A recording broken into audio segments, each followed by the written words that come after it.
Yo, it's your boy DZ, man. You already know it's not about the setback.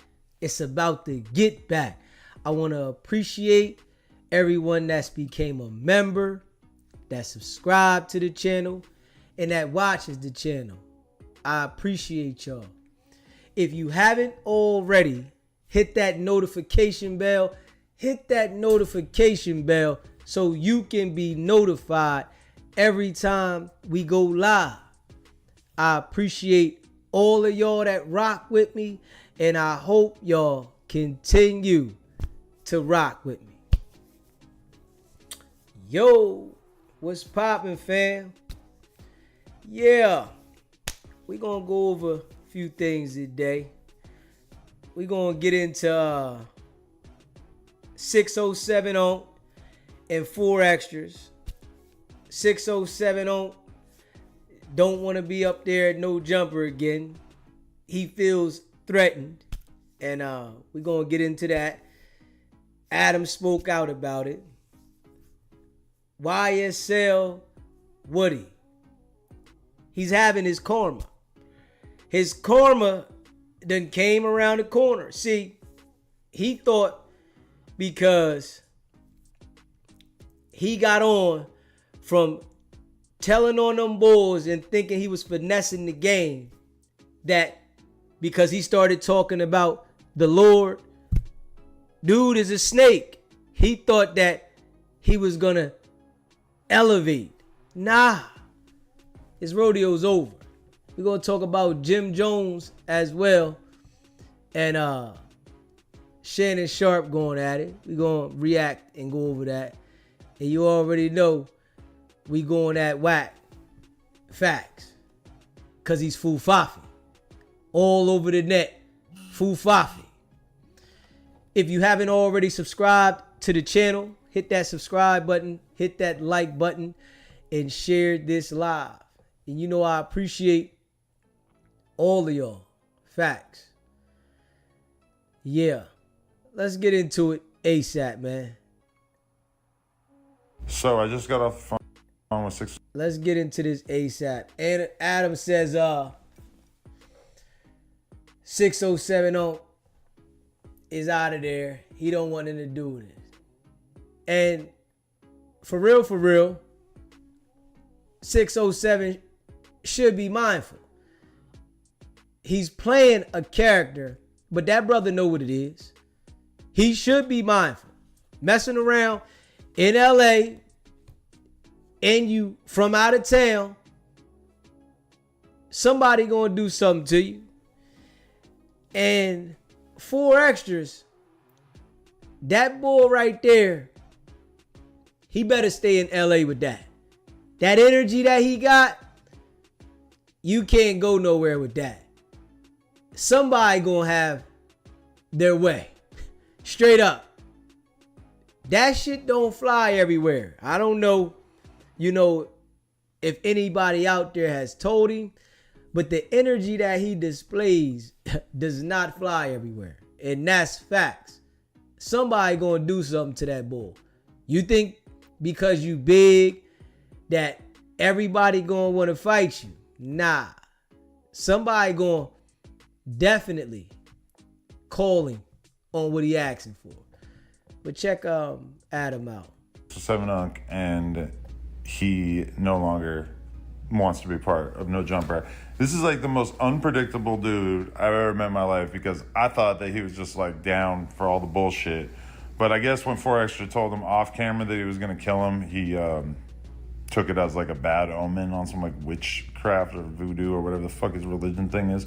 So he's saying that he's no longer on the Tuesday show. So tomorrow, I don't know. I'm still honestly going to keep trying to get him to pull up, just so we can at least maybe have like one final conversation on camera before he rides off into the sunset. But yeah, this has been a very hectic couple of weeks, and there's part of me that wants him to stay, and there's another part of me that is just like, okay, get the fuck out of here. You're a little too much. So I just wanted to let you guys know. So let's be real. Adam just said that 4 Extras said he was gonna knock off 607 and he says it publicly now when this was supposed to be said off camera, making sure that he announces this here to the world now. And 4 Extras just got out a few weeks ago. He's about to go back. Straight up. He don't like being a free man. And he thinks that he's going to be able to bully everybody and ain't nothing going to happen. Nobody going to do nothing. Somebody is going to call him out on what he's looking for. And I can see that coming, man. Somebody going to give him what he's looking for. And all that energy, we going to see how long it lasts, man. There's no jumper. Make sure you hit that subscribe button and hit that like button, man, and share this video. Somebody's going to call that man on what he asking for.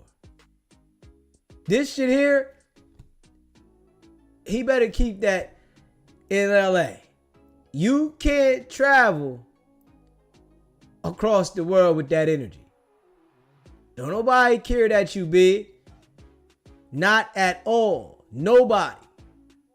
But you trying to press people, and he don't know if 607 is holding right now. Straight up. He don't know if that man was holding, and you trying to press him.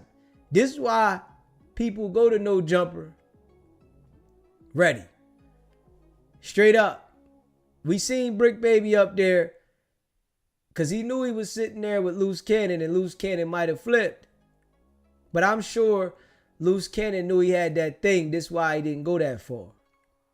But you got to be prepared now dealing with jokers like this. And I don't really see this dude lasting that long on the street. Or if he is on the street, somebody gonna get at him. I'ma just be real. If he stay on the street, somebody gonna get at him and wanna let him have one of them hot ones, man. The coolest podcast, right? Off the motherfucking back. Support me. Get 100 back. and ride down on all your ops. I swear to God, my mama. Stop playing with me. Off And the today, motherfucking back. we got 4 Extra in the Off the building. motherfucking back. They got a real one in this mother. Yeah. Hold on. Where mine at? Where mine Off at? the motherfucking back. A real one, too. Hey, look at the man. He won't in. Look. Listen. And that's what I want to talk about right there. We in LA, right? And listen, y'all watch this. Y'all saw me come in, and I try to show love in LA. I got the blue flag on my head. I try to show love. For sure. Crip for sure. Oh, for sure. Crip for sure. That's for sure. But I couldn't get love, and that's the problem, right? That ain't the problem, but that's what I want to talk about. Why come from out of town? When you're out of town, your crippin is not respected in California. No, it ain't. No. Look. It ain't. Crippin ain't respected because a lot of Crippin Crips came from South Central. You know what I'm saying? It started on the east, or wherever, you know what I'm talking about, Wayne, Washington, and then he came to the west, you know what I'm talking about, and then it moved on to Compton, you know what I'm saying, it moved on to around the world. You know what I'm saying? There ain't no such thing as we don't acknowledge our Crips around the world, you know what I'm saying? So don't never say that, because we all keyways. We all. The feds be watching these dudes and say, man, y'all just make it easy. Y'all explain everything in detail, and all y'all do is incriminate yourself. That's it. 607 I think he got his exposure real quick and said, I'm up out of here. This is why I'm sure that he probably didn't want no contract and wasn't worried about no money, because he wanted to make sure he was able to exit when needed and not be under no contract. 4 Extra, dude is a crash dummy, straight up. And he really thinks that he has fans. On some real stuff now. He really thinks that he has fans. Man, you weird, bro. Straight up. You're super weird. And that energy that you got in California, you better not go anywhere with that energy. Straight up. Keep that in Cali, dude. Because you come up out of there and go somewhere where dudes is already lined up and in position, they gonna let you have some hot ones, man. I think dude real weird. No cap. 607 is weird. 4 Extras is weird. Both of them. But 4 Extras think he's solid. That's we all keyways. Is some people be goofy with they crippin', and some of the older homies don't approve of their goofiness. You get what I'm saying? Because you got to think a lot of people that put their lives and got life and lost their lives for this. Right. So you got to think when some people play with it and they take it the wrong way, cause they be like they you out of town, cause and you trip out of town, they gonna respect that. That's the question right there. They can't respect the next one. Taking it the wrong way and playing with it is that the same thing. Exactly. It's the same thing. Exactly. So if I take it the wrong way, will you assume that I'm playing with it? That's what I'm saying. Yeah, because I took it the wrong way and I represented different. No. It's not you represented different because everybody. It's different places where everybody represented different. Cause I seen it. It's different places people represented different. Cause it's how they carry themselves and push themselves. Cause and then you gotta acknowledge cause the Crips from LA that started this shit. You know what I'm saying? It's a lot of Crips from other cities don't acknowledge that. You know what I'm saying? Some people like you know why? And that's they hood. However they do it. You from LA. I'm gonna tell you why. So listen, if I go to jail in the Midwest, right, and somewhere where all GDs and vice lords at, right, and I say I'm a Crip, right, they gonna respect me like I'm a Crip, like I straight came from California, right? But if that reverse and I go to California, it's gonna be like I'm not a Crip at all. Like where you come from, because my Crip is totally different. It's like we get more love when we say. We just stand on our own. Yeah. But that's like, look, cuz when you go out of town, cuz, and you say you're a Crip from Cali, cuz, off the back, cuz, they gonna respect it. Yeah, so you gotta... Hey, 4 Extras. You got that confused, bro. You gotta go where they're gangbanging at out of town, and you might get respect because you're a Crip from Cali. But you're not just going anywhere out of town and saying you're a Crip and getting respect. That does not fly everywhere. Not every state in the world cares about your crippin'. You tripping, man. Straight up. Dude better gather himself. Honestly, it might have been a good thing that 4 Extras kept going to jail.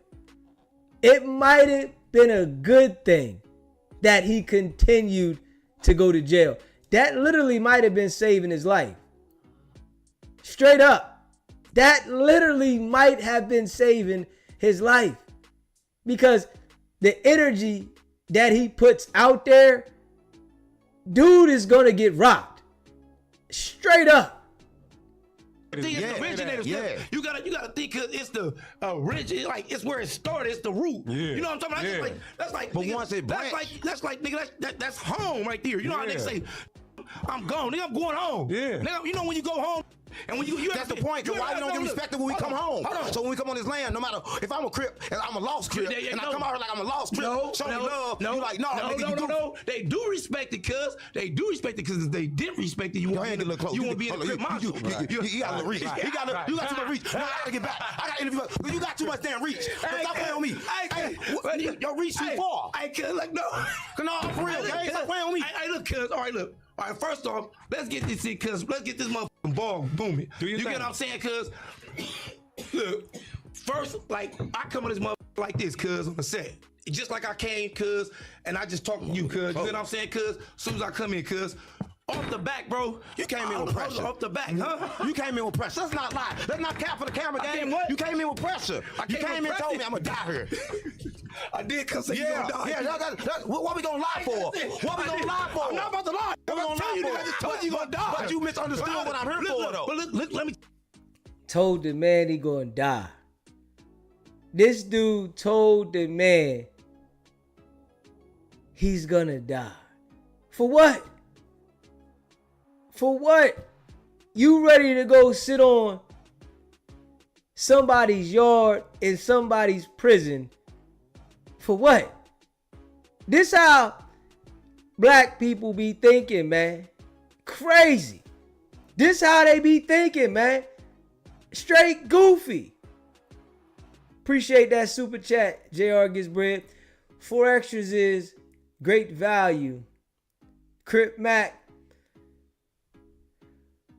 and turn down a fade with King Pill. He be picking and choosing. Anyone could press 607. He looked like a basehead.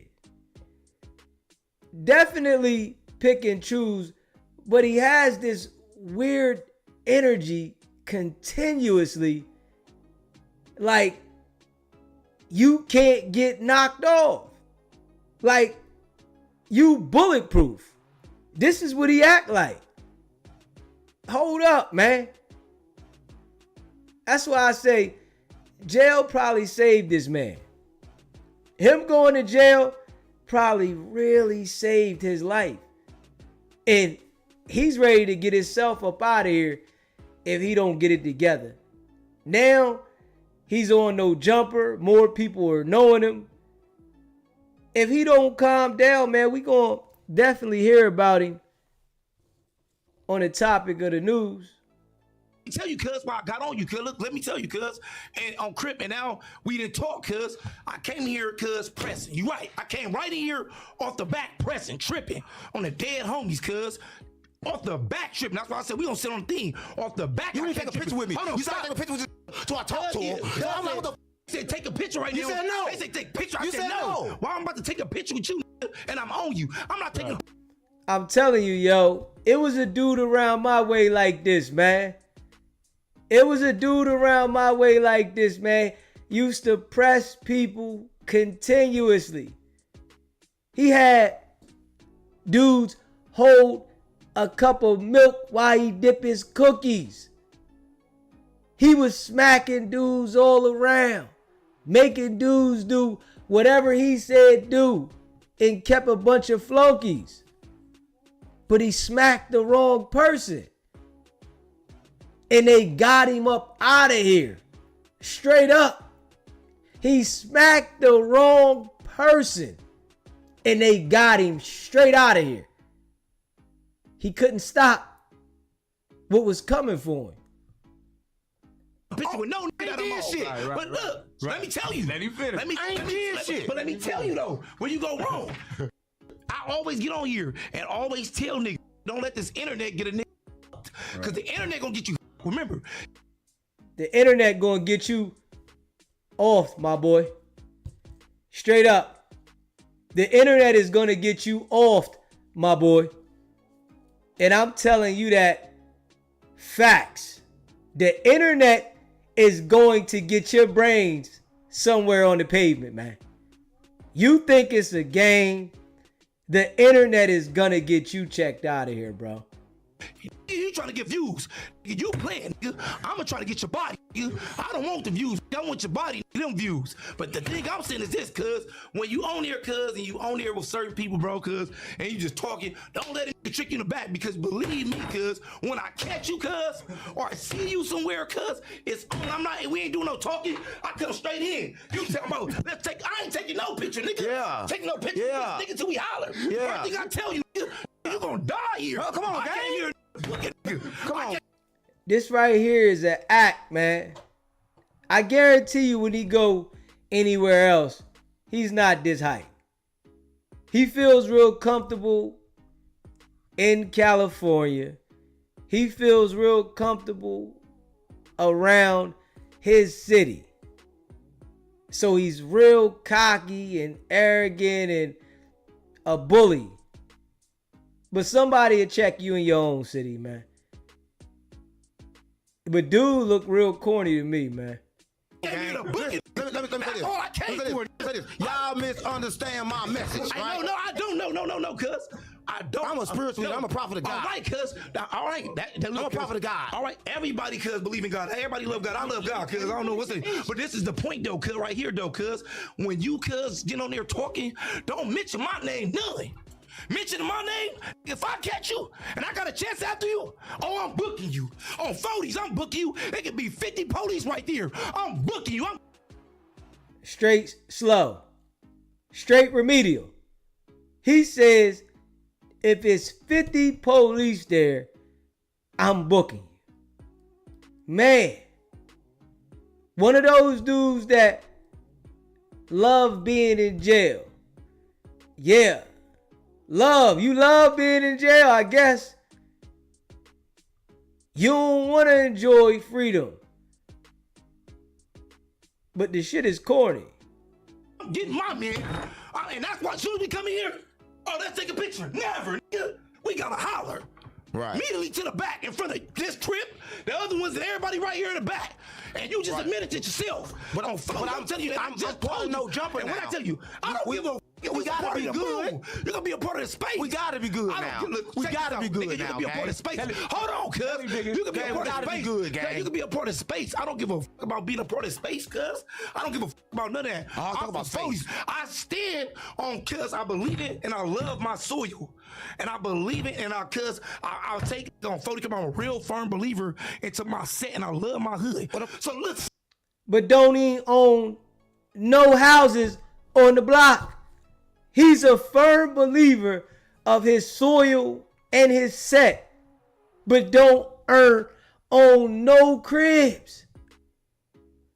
Don't own nothing at all. But you so much of a firm believer of your set. The mind state, straight remedial, special. He need to check himself straight up. But he probably won't until somebody got that iron on his ass. Hold on. And when you bring my name up, I don't give a fuck. You don't know me. You bringing my name up, nigga, so I'm coming to destroy your ass. I love And as soon as they told me, oh, you got an interview with him. You know what I did? I said, oh, that's good. Yeah. Set it up. What time? No. I said, what time? As soon as I got here. Take your ass to the what? No, I love you. Bro, Extra, I love you. I love you. Niggas, I love you. Hey, look, I love you, bro. On, now, that's real shit. Now, hold on. That's real street shit. Listen, cuz, this is what I'm telling you, cuz. And since I talked to you, come on, nigga, I'm not about to rush you. Just kick back. I don't know that. But look, cuz, how I know that? Look. How I know you ain't finna rush me? How the fuck I know I'm making it out of here? That's what I'm saying. How do I know that? It's 50 niggas out there when I walk out there. I'm just saying, you still raging. I'm trying to let you know what I'm here for. Hey, look. This is what I'm trying to tell you. This is what I'm trying to tell you right now. This is what I'm trying. 607 Onk really was scared though. You know, he played his character, but he was really scared. Straight up. He held on to this character, but bro was scared. Straight up. And I know this whole hour, 2 hours, whatever they did, 607 was in there nervous. He got out of there and said, man, I ain't going back there. Hold up. He see now they gonna start pressing it. Straight up. Crazy. I'm trying to tell you right now. Got me surrounded. Look, this is what I'm trying to tell you right now. Watch what you say up on here, cuz these think you can't be caught. You could be caught. You could be found. You could, nigga, on the set. What's the name? I'm gonna get up on you. Just like I just got up on you. And the first thing I'm gonna tell you, you gonna die right here. I smoke your ass and niggas, you gonna die at No Jumpers, niggas. I don't give a fuck. I'm gonna flatline you right here and go to jail and laugh at your ass while you on the projector dead. And I'm gonna be doing burpees in jail, laughing at your ass while these bitches picking up my collect calls. Yo, the feds gonna pick him up. The feds is gonna pick him up. Straight up. The feds is gonna pick him up. He just told this man that he was gonna knock him off at No Jumper, and he gonna go to jail, work out, and call broads collect.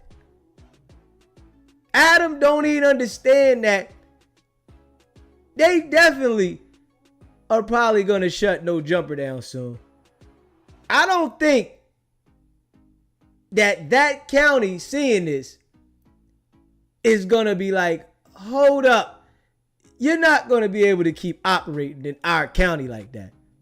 We done already seen the violence of somebody, two people being robbed, stripped, beat, and pistol whipped.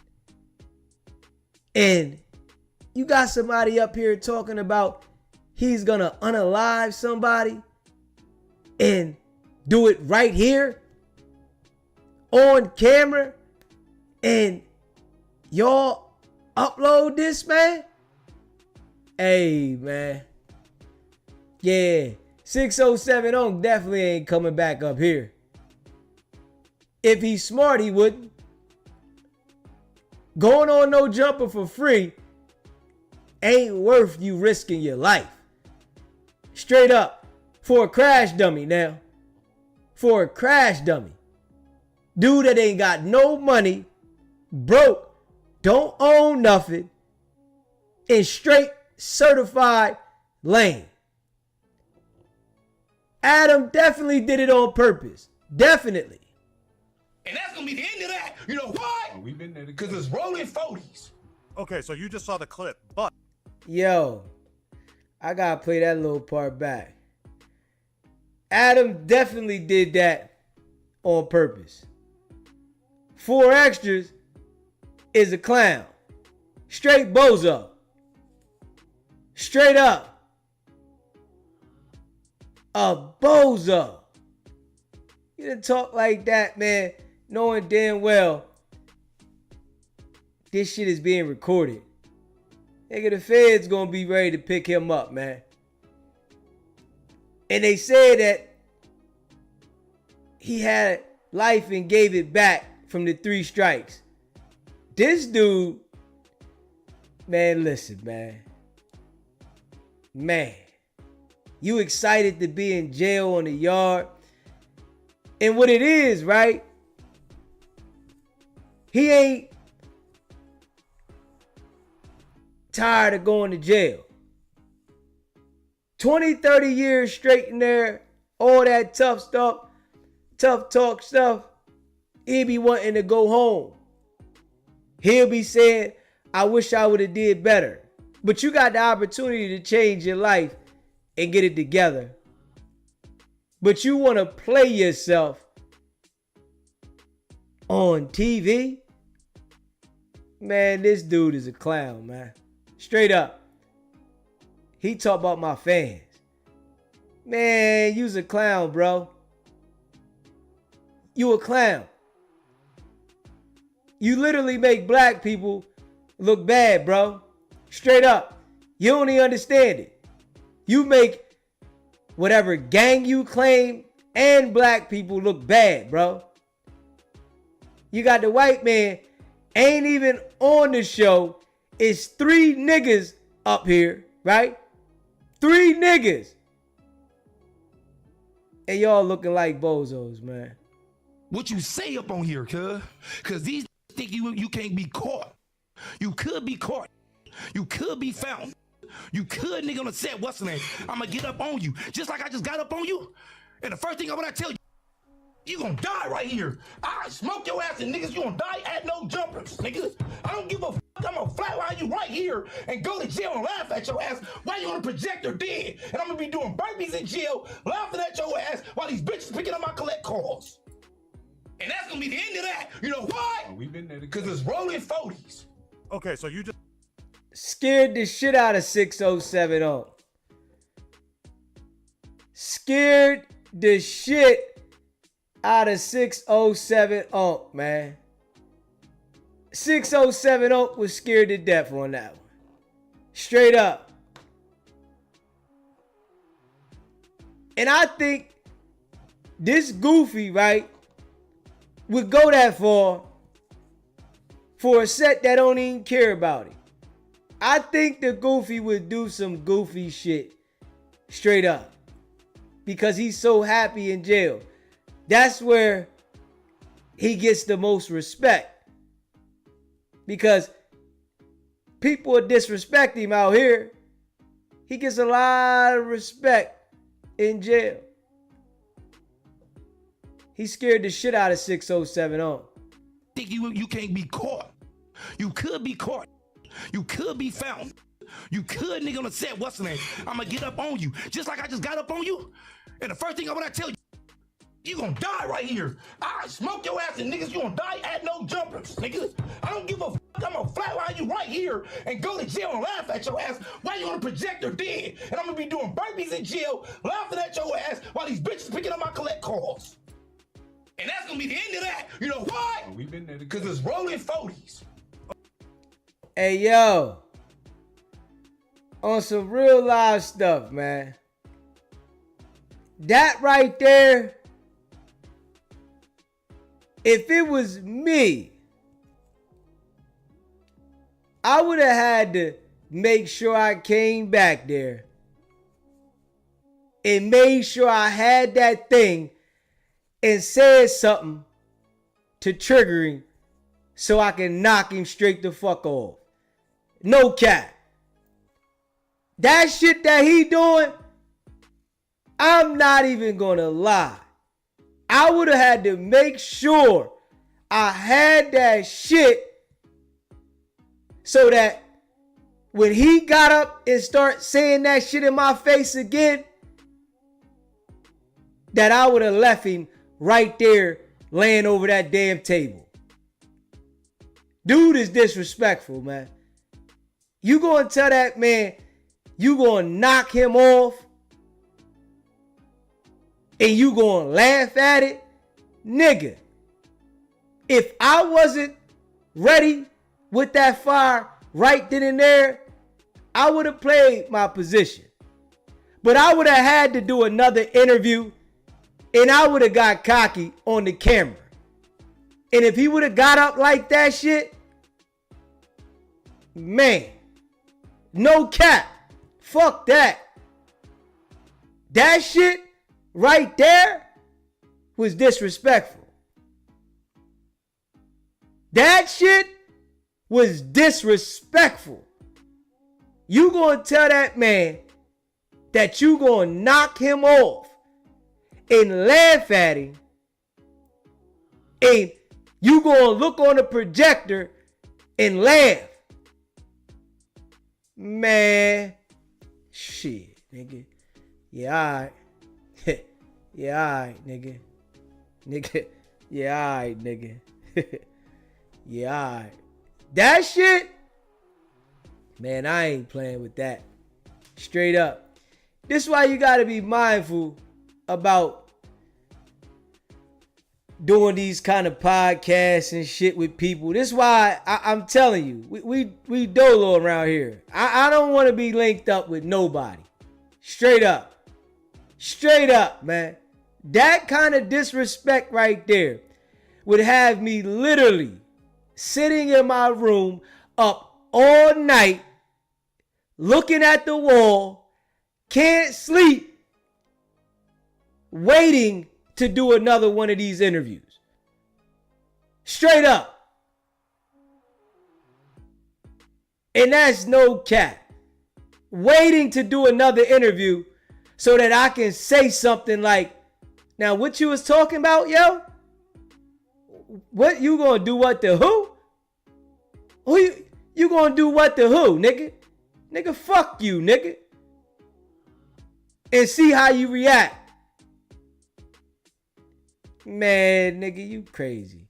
You gonna tell that man you gonna take that man's life and then laugh at him and look at him on the projector and go to jail and do burpees. Nigga, you got to be. Hey, 4 extras, bro. You better calm down out there, boy. Yeah, you better stay in Cali. I think Wack said he left one time and went to Miami and he was all excited. Don't go nowhere with that energy, bro. I swear to God. Don't do it. Don't nobody give a fuck about what crip you got with you.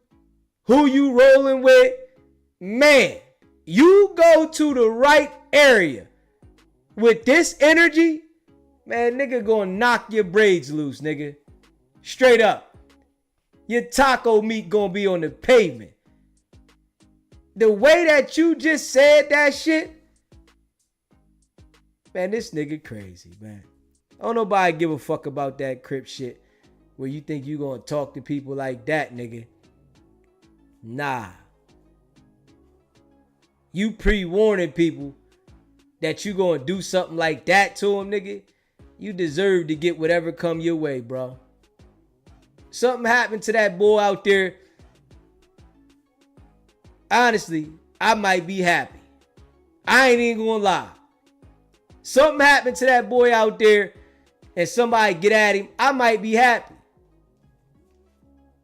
He literally might need that, bro. That nigga crazy. Fuck you think you talking to, man?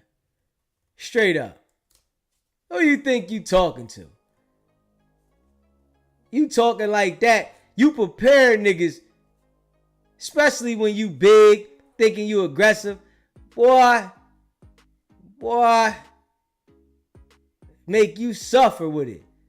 Give you a couple leg shots, break you down, make you suffer. And then one straight up top, nigga. Nigga, you one of them niggas. I don't like niggas like that. I ain't even gonna lie. I don't like niggas like that, dog. I do not like niggas like that. I hate niggas like that. Think you really like that, like you can stop the train, nigga. You got to be crazy, man. This nigga weird, man. Now, this is what I'm trying to tell you right now. Got me surrounded. Look, this is what I'm trying to tell you right now. Watch what you say up on here, cuz these think you can't be caught. You could be caught. You could be found. You could, nigga, on the set. What's the name? I'm gonna get up on you, just like I just got up on you. And the first thing I'm gonna tell you, you gonna die right here. I smoke your ass and niggas, you gonna die at no jumpers, niggas. I don't give a fuck. I'm gonna flatline you right here and go to jail and laugh at your ass while you on a projector dead. And I'm gonna be doing burpees in jail, laughing at your ass while these bitches picking up my collect calls. And that's gonna be the end of that. You know why? Oh, we've been there because it's rolling 40s. Okay, so you just saw the clip, but did you? Nah, fuck that acting. Fuck that. I'm not playing the other role of that. At No Jumper, at that. I'm not playing the other role of that at No Jumper. When we all see people get robbed, pistol whipped, stripped, and beat outside, I'm not playing that other role. Not one bit. Nigga, you not playing with me like that. Straight up. Yeah. You not playing with me like that, man. I don't care what nobody say. You not playing with me like that, bro. Straight up. I'm crashing out. Fuck it. I'm crashing out and I'll deal with it in the court. I'll deal with it in the court. And let the judge see this shit. Let the judge see this shit. How you think you would feel sitting there? Man, somebody got to get checked out. Like, hold up, man. Nah. Fuck is this nigga talking about? I'll knock you off right here. And I'll laugh and do burpees and collect calls. Nigga, man, shit. Man, that shit boiled my blood, man.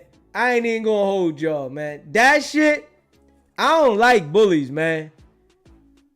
I don't like bullies, man. I ain't even gonna hold you, man. I don't like them. Somebody gonna do something to him, though. Somebody gonna do something to that boy. Straight up. Somebody gonna do something to that boy. Yeah. Somebody gonna do something to that boy. Straight up. Yeah. Ain't no way that I would go to No Jumper without that fire. This why Vlad said when he went in there, the security tried to tell him he had to leave it in the car. He said, man, I'm not coming in there if I ain't got that. I wouldn't go in No Jumper if I didn't have that thing or somebody with me with it. Not going in no damn No Jumper like that. Because if somebody act like that, get them out of here. They got to go. I feel threatened for my life. I feel threatened for my life. Straight up. 607 Unc was scared to death. He felt threatened for his life in there. Yeah, man. Nah, that shit got me hot. It's the last time I'm watching this shit. Shit got me hot, though.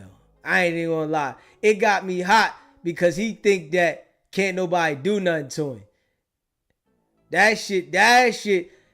I'm sure that it's people that seen this besides me that is hot just watching this. Like, hold on, man. You think you that proof that nothing can happen to you, nigga? You really think that nothing can happen to you, nigga? You gotta be crazy, nigga. Yeah. Crazy. Nah, that shit got me hot, man. I'm hot, man. I'm hot. I'm hot, nigga. And he ain't even said to me, I'm hot. Nigga, who you think you talking to? You telling a nigga you gonna knock him off and go to jail? If I was 607 Unc, I wouldn't go back either. Fuck it. Why I'm gonna risk my life? The only life I got for free. I'm going up here for exposure to grow my brand. And I'm doing it for free. And I'm getting you paid. Your views is going up because I'm here. And I'm going to go risk my life straight up. Nah, that don't even sound right. Straight up. That shit don't even make no sense. Straight up. That don't even make no sense, man. That don't even make no sense. This is what I'm trying to tell you. This is what I'm trying to tell you right now. This is what I'm trying to tell you right now. Got me surrounded. Look, this is what I'm trying to tell you right now. Watch what you say up on here, cause these think you can't be caught. You could be caught. You could be found. You could, nigga, on the set. What's the name? I'm gonna get up on you, just like I just got up on you. And the first thing I'm gonna tell you, you gonna die right here. I smoke your ass and niggas, you gonna die at No Jumpers, niggas. I don't give a fuck. I'm gonna flatline you right here and go to jail and laugh at your ass while you on a projector dead. And I'm gonna be doing burpees in jail, laughing at your ass while these bitches picking up my collect calls. And guess what? The nigga right there sitting there laughing with him, he gonna be testifying against you too. Dude right there sitting with him, laughing, gonna be testifying on the stand with him. Straight up. He gonna be laughing and crying because he gotta testify. Man, that shit there, yeah, I'm done with that one. That shit got me hot, y'all. That shit got me hot, nigga. That nigga weird, nigga. That nigga weird. Yeah, fuck that nigga. That nigga weird as shit. Yeah. Yeah, that nigga weird. No cap. If you haven't already, hit that like button, smash the like button, hit that subscribe button. Man, that nigga's weird. No cap. Yeah. For that Forex Extra nigga, he weird as shit. Straight up. Weird. We know 607 Unc is weird. But this nigga's weird, man. He act like he can't take a hot one. Like, hold up. You really up there acting like you can't be touched, nigga? That shit got me hot. Nigga, hold up, man. Yeah, nigga. Fuck out of here. Lame ass nigga. Nigga, this how you know nigga broke. Ain't nobody with that paper saying that they'll knock somebody off and go to jail and do burpees and get collect calls. Nigga, nobody with any money. The shit, the jewelry he got on probably is bogus or somebody helped him get it. He probably don't even got no car. He probably living with a broad. One of those niggas. Straight up. Adam keep a fun dummy up there. Adam keep a certified fun dummy. Straight up. Ain't no way. What? Somebody would have checked him over here. What? Somebody would have checked for extra. Yeah, nigga, you ain't doing that shit, nigga. You ain't running around threatening everybody, thinking that nobody gonna do nothing to you, nigga. Nigga would have let you know. Straight up. Yeah. You think ain't nobody gonna do nothing to you. Like you really just like that, nigga. Nobody gonna do nothing to you. Straight up. Rolex chain in 2025 is diabolical. Like, what the hell, man? Straight big dude with skinny jeans on. Rolex chain. And it's crazy that you think you going to threaten people all around and ain't nothing going to happen to you. Hey, yo, man, that dude better not leave Cali. Yeah, straight up. Hey, Wack 100, you say that's your young bull, right? Dude better not leave Cali, man. Straight up. Tell him if you really got love for him and you know you say he respect you, you better tell him don't ever take that energy outside of Cali. Man, somebody going, what? Man, ain't nobody going for that shit. Nigga, yeah, ain't nobody going for that shit. Yeah, dude corny. Yeah, dude straight corny, man. Smash the like button. You in the building, smash that like button. Hit that subscribe button. You know I appreciate all y'all. Hit that subscribe button, hit that like button, man. Facts. Dude got out of pocket with that one. You know what I mean? Us seeing that right there, dude got straight out of pocket. You think you gonna just disrespect people and tell them you gonna beat them up and you don't think nobody is gonna wanna do something to you? You really think that? He run across the right person. If dude run across the right person with that energy right there that we just seen, somebody gonna make sure that they empty that joint on him. All that big shit don't mean nothing. That shit there make it where as though somebody be ready to do something to you on that level. When you big and you aggressive and you threaten people like that. Straight up. When you big and aggressive like that, that makes sure somebody be ready to get you up out of here because you a threat. No cap. No cap.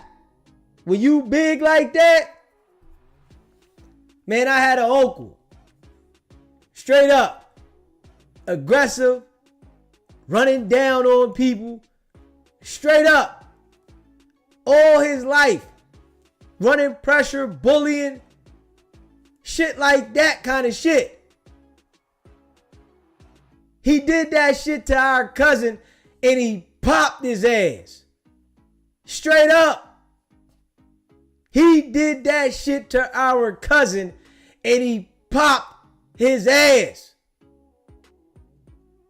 My uncle told on him. All that tough shit that he was doing, pressing him, and he pressed him over like $20 or $40. Straight up. Ran up on him, and he got popped. All that tough shit, nigga told, man. All that tough talk, nigga told. Straight up. Man, ain't nobody going for that bully shit. It's 2025. You really gotta be on the slow bus to be really trying to bully people. That shit is played out. Somebody's gonna do something to you. And that's no cap. In 2025, if you think you gonna bully people and ain't nobody gonna do something to you, you gotta be a fool. And the way that he's operating, right? If he catch the right person that's thinking, they gonna pop him in his lower back so he can be in a wheelchair. Straight up. Straight up. If he catch the right person that want to think about this shit. See, people think different all around the world. I don't know how they think where he from out there, where he aggressive. But if he catch the right person that's thinking, they'll pop his ass in his lower back so that he don't never walk again. Nah, we don't want to get you out of here, nigga. We just don't want you to walk again so we can see how you calm down with that aggression. You ain't gonna have that same energy. See if you can do burpees in that wheelchair, nigga. See if you can do burpees in the wheelchair. That dude lame, man. I ain't even gonna hold y'all. Dude is lame. Smash the subscribe button, man. Hit that like button and share this video, man. Word. Yeah. Yeah, man. Alright, man. Lil Woody, man. Lil Woody. Little Woody. Certified weirdo, right? Dude brought the whole crew down, right? Thought that because he so-called finessed his way out of testifying, right? That he did him a favor. Nigga, you was the one that made the case. You made the case, right? And tell y'all something about friendship. And now, right? His money is funny. Now Lil Woody money funny, right?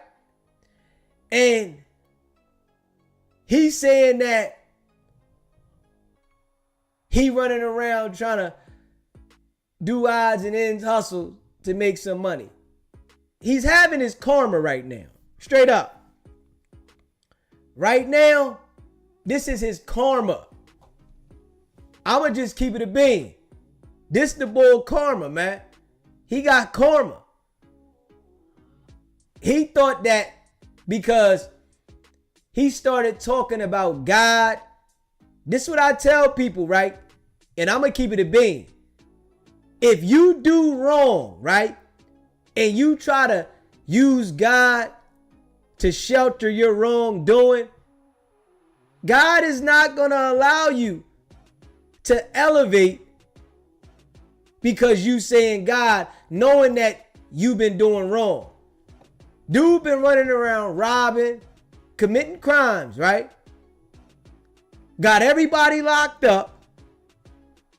And he thinks because he got noticed by the world for him being slow on the stand and trying to act like he was finessing them. But when all actuality, nigga, you told. You got up there and played special. Straight up. You got up there and played special to get out of you testifying. That's all you did. We all know you was a base baby. Dude was a straight base baby. Another base baby, right? Mom out there on that shit had you straight smoking that shit. And then you think that you gonna get up there and play into you being a base baby, that because the people beat the case, the one person beat the case, and that everybody else took pleas because they still was found guilty. Taking a plea is pleading guilty. So you got everybody up here cased up because of you, and you acting like, man, I ain't tell. Nigga, you told, nigga. You was in that interrogation room saying that there's gonna be a murder tonight at the club. Yeah, let me go. It's gonna be a murder tonight. Come on, man. You sat in the interrogation room for hours, many a times. Confidential informant, destroying people's lives. You destroyed many of people's lives, right? And then, because everybody wanted to do an interview with you, right? And everybody wanted to hear your story, you started to get some money.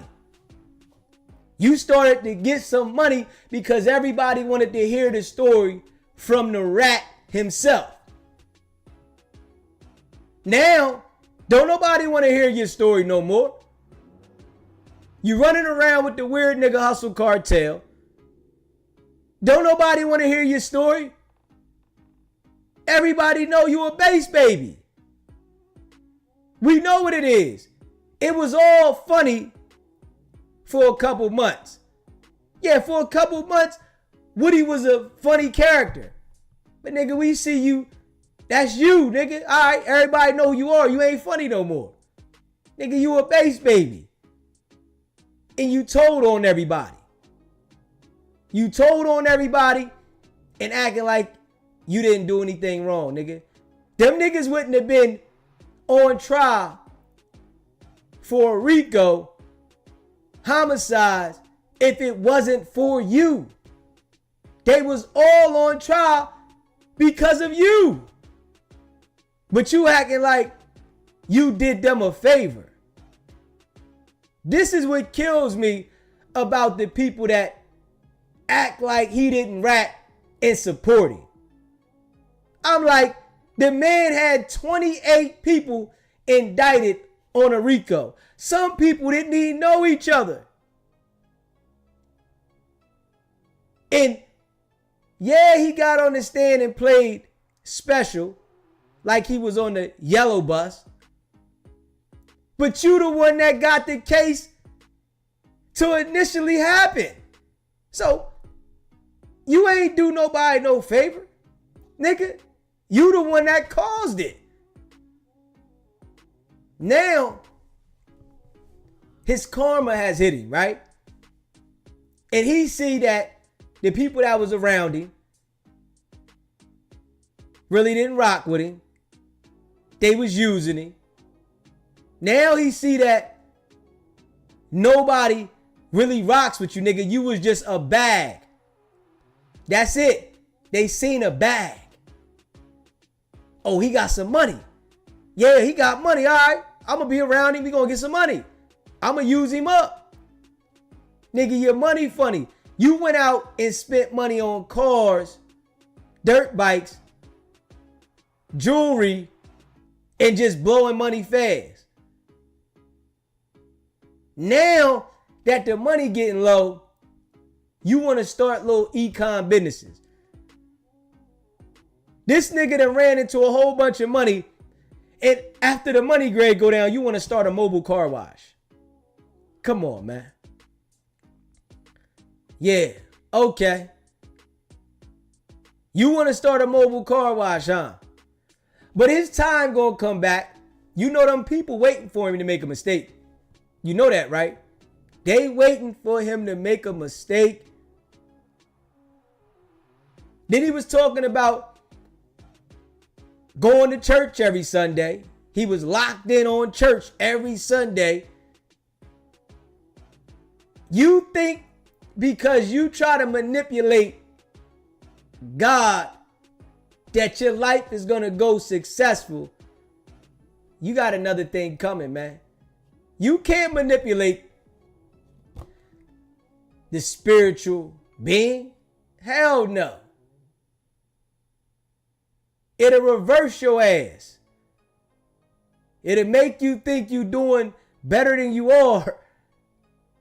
And then it'll break you down. So we're going to see the fall of Woody. It's coming. It's on the way now. It's on the way. If he was around Young Thug, right? And Young Thug was a top artist. Young Thug was a top artist, and he had the ability to be around somebody and elevate and make a brand and all that. He didn't do it then. The world should have known when they gave him some money what was going to happen. Straight up. You can't give somebody that's not a hustler money and think that because you give them some money, they're going to turn into this magical, successful person. Now, his image, he wanted to look like I got money because he was around Thug the whole time looking like a peon. He sat around Young Thug the whole time like a peon.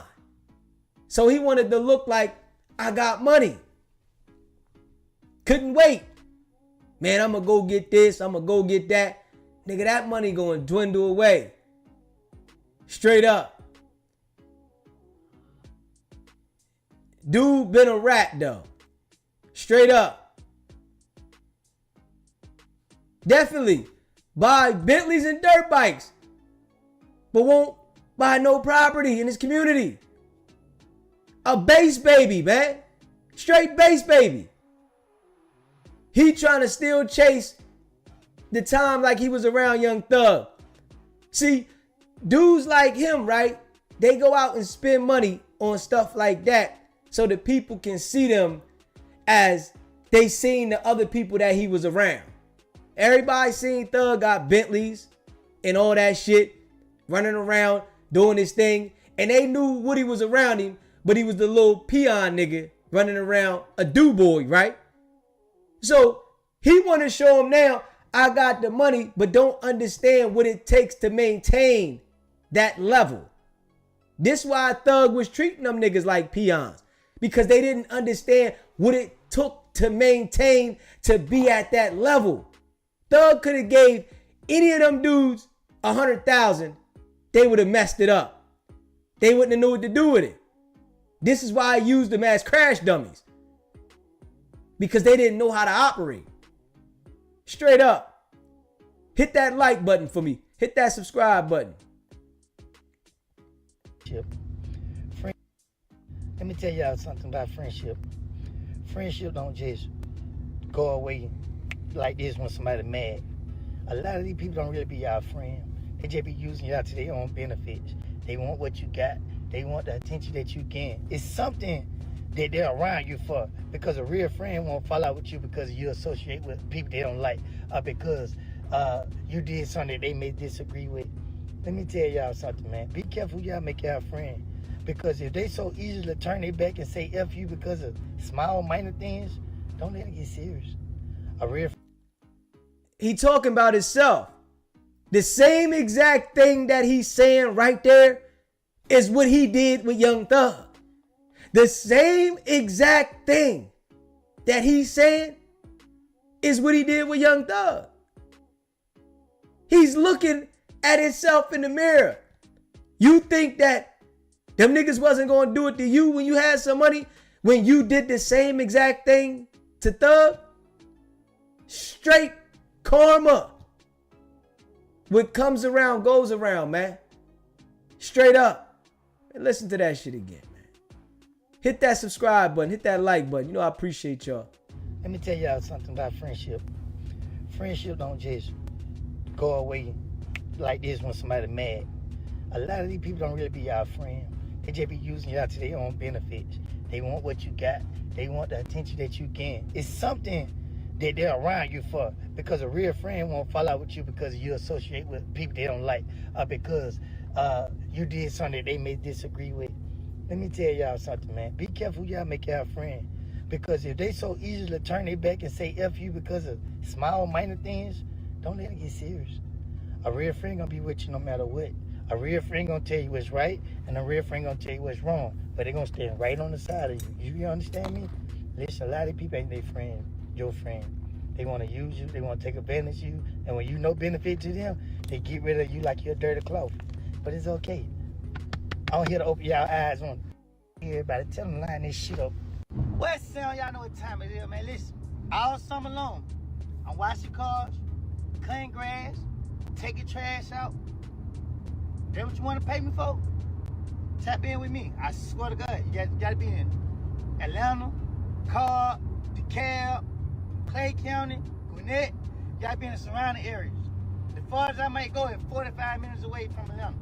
I ain't going no farther than that. I ain't going 46. But listen, if you want your grass cut today, get at me. Drop a comment, hit me in the DM. Serious business on it. If you ain't serious and you DM me, I'm gonna block your ass. Cause I ain't got time to play. I'm trying to make some money. I'm going broke. I'm tired of wearing the same clothes. Whatever these niggas gotta say about me, I'm tired of it. So y'all, you know what I mean? Tap in, make sure that. And I got my boy helping me. I got a few. That man got his damn do-rag on.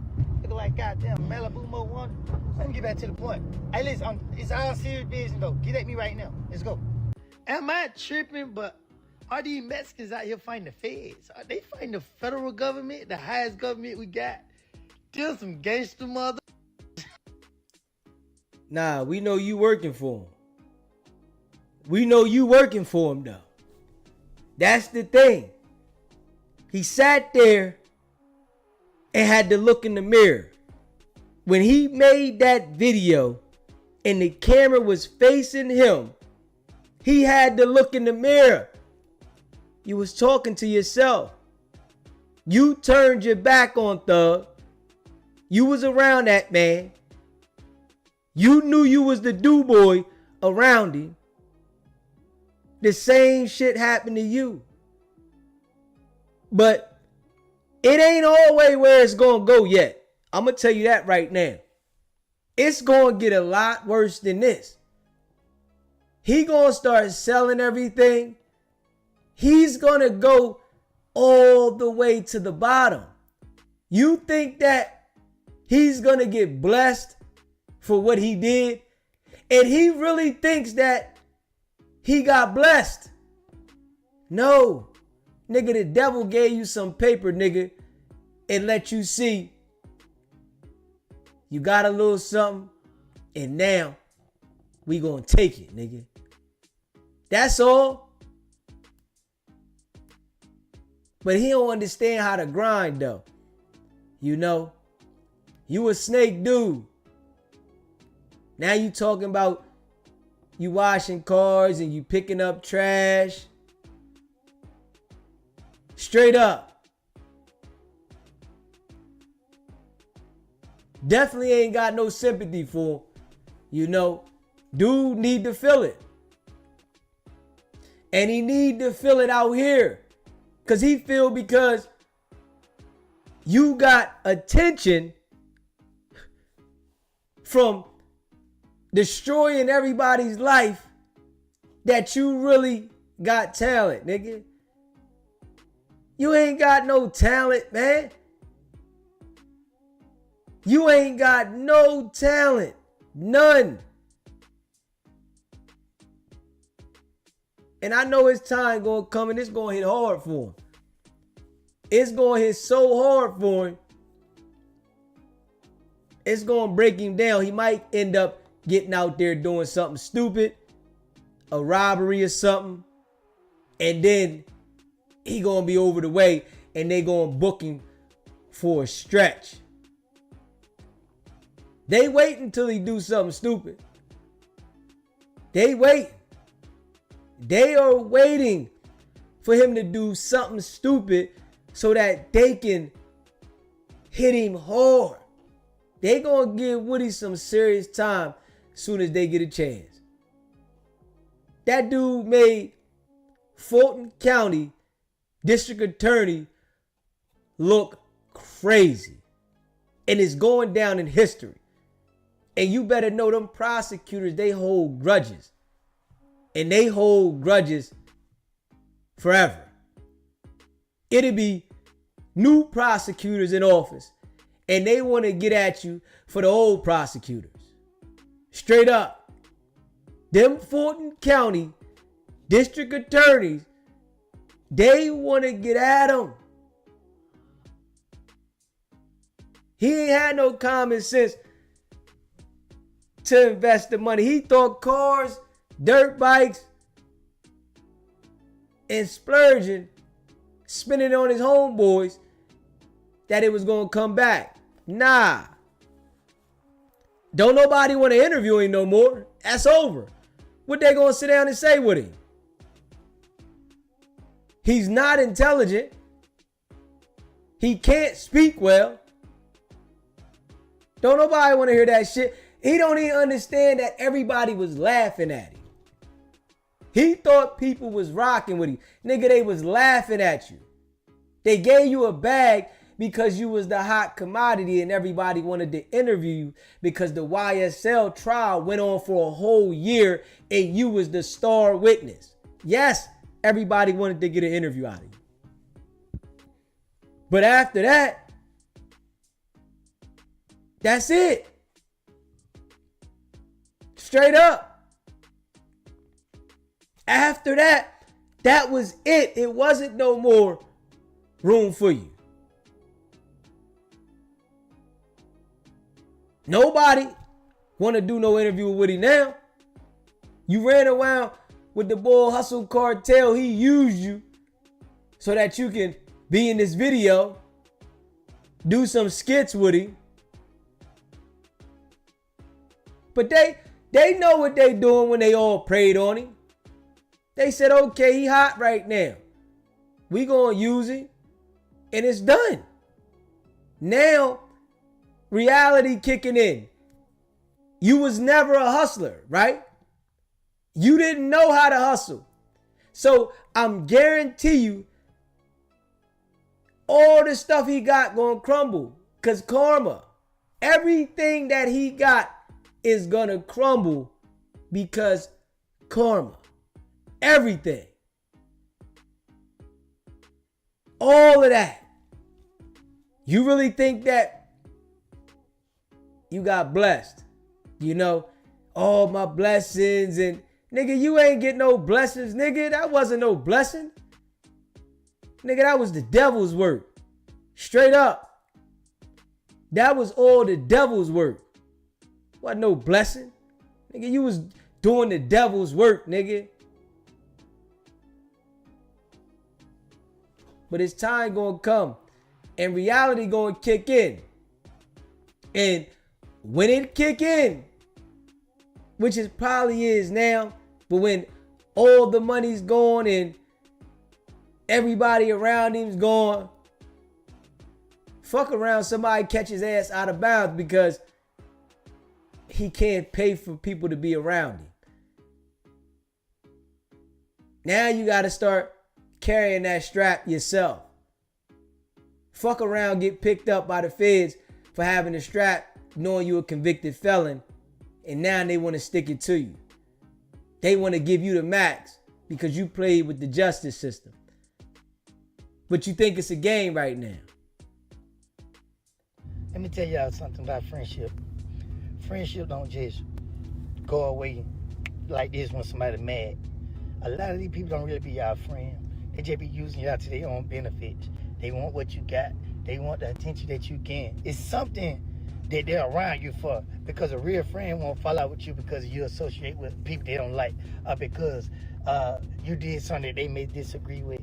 Let me tell y'all something, man. Be careful who y'all make y'all friend, because if they so easily turn their back and say F you because of small, minor things, don't let it get serious. A real friend gonna be with you no matter what. A real friend gonna tell you what's right, and a real friend gonna tell you what's wrong. But they gonna stand right on the side of you. You understand me?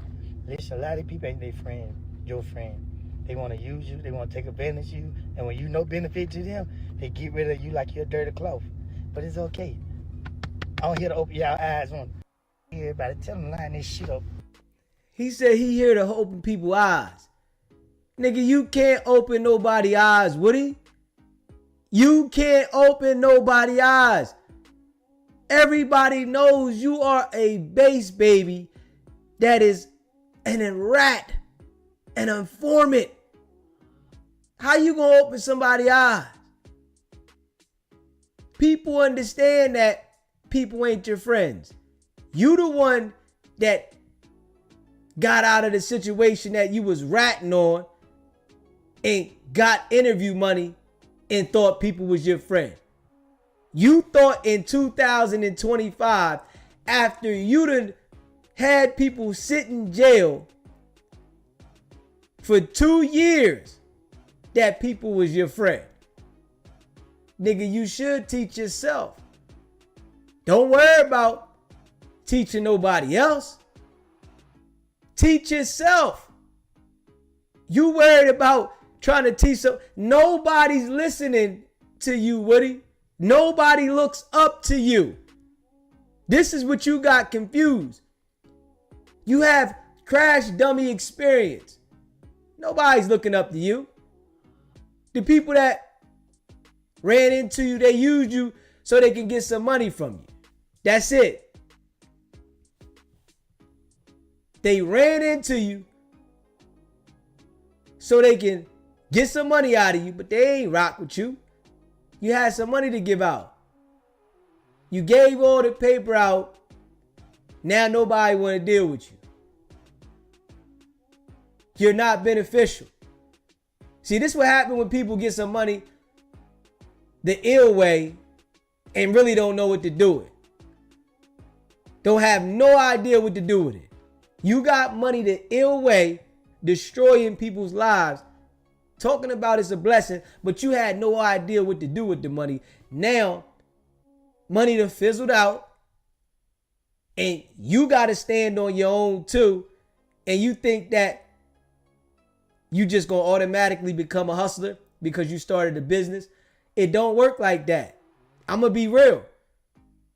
Just because you start a business doesn't mean you know how to hustle and operate the business, because you got to know how to cut things off and save. When you starting a business from the ground up, you have to know how to not spend money, to minimize the things that you used to do, to cut things off in order to let the business to start accumulating revenue.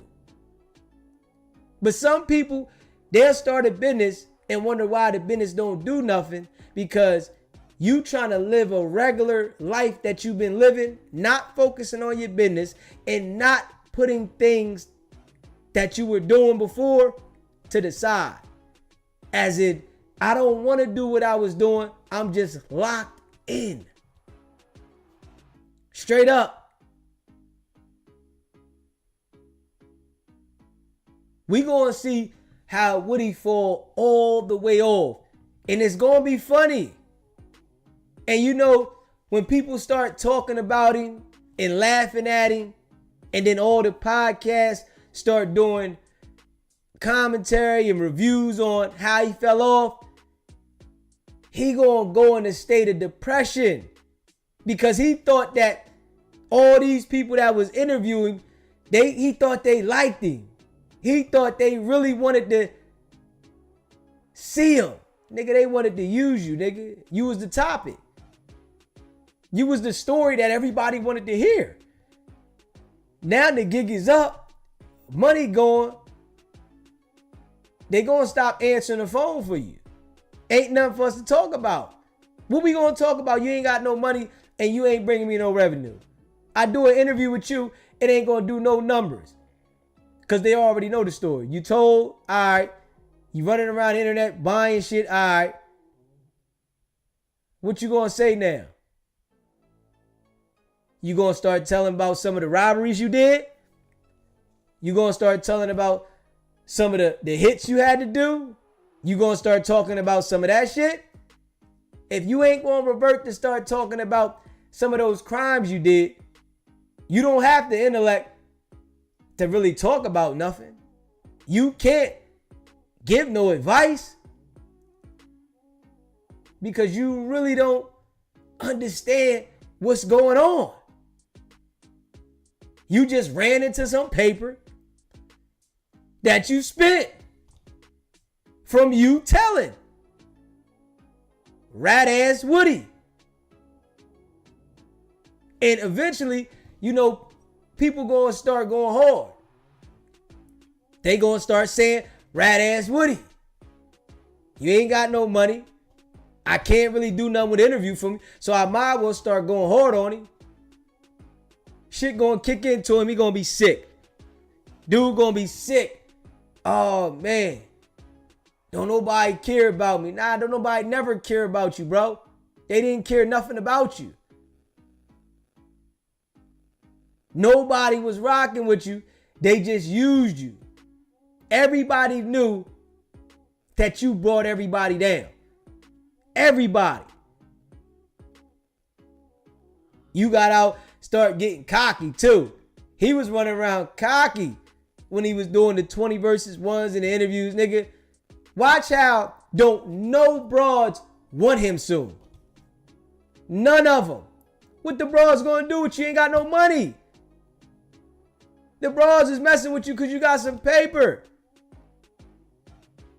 And then after the paper rate dwindle away, you act like you ready to marry this broad. Straight up. The broad gonna be ready to go. You gonna be frustrated. Your paper ain't right. You can't do nothing for. They gonna be ready to go. Ain't gonna be wanting to do nothing with you. For real, for real. But you know, these dudes, man, it's like the internet with these type of dudes, they always fold. Because he's not a hustler. If he was a hustler when he was around Thug, he would have created something to grind with. It was a few people that was around Thug that created grinds for themselves. They might have been rats too, but they created grinds. He didn't know how to create a grind. He just know how to hold other people's money and do what he was told. That's it. Now, you trying to invest the last little bit of money on these econ ass businesses and watch. I guarantee y'all this, that everything's gonna fold. I guarantee you. Straight up, I can guarantee you that everything is gonna fold and he gonna look straight like a bozo. I can guarantee you that. Straight up. Yeah. West Sound, y'all know what time it is, man. Listen, all summer long, I'm washing cars, cutting grass, taking trash out. That what you want to pay me for? Tap in with me. I swear to God, you got to be in Atlanta, Cobb, DeKalb, Clay County, Gwinnett. You got to be in the surrounding areas. As far as I might go, it's 45 minutes away from Atlanta. I ain't going no further than that. I ain't going 46. But listen, if you want your grad cut today, get at me. Drop a comment, hit me in the DM. Seriously business on it. If you ain't serious and you DM me, I'm gonna block your ass. Cause I ain't got time to play. I'm trying to make some money. I'm going broke. I'm tired of wearing the same clothes. Whatever these niggas gotta say about me, I'm tired of it. So y'all, you know what I mean? Tap in, make sure that. And I got my boy helping me. I got a few. This man got a damn do-rag on. Look like goddamn Malibu Mo one. Let me get back to the point. Hey, listen, it's all serious business though. Get at me right now. Let's go.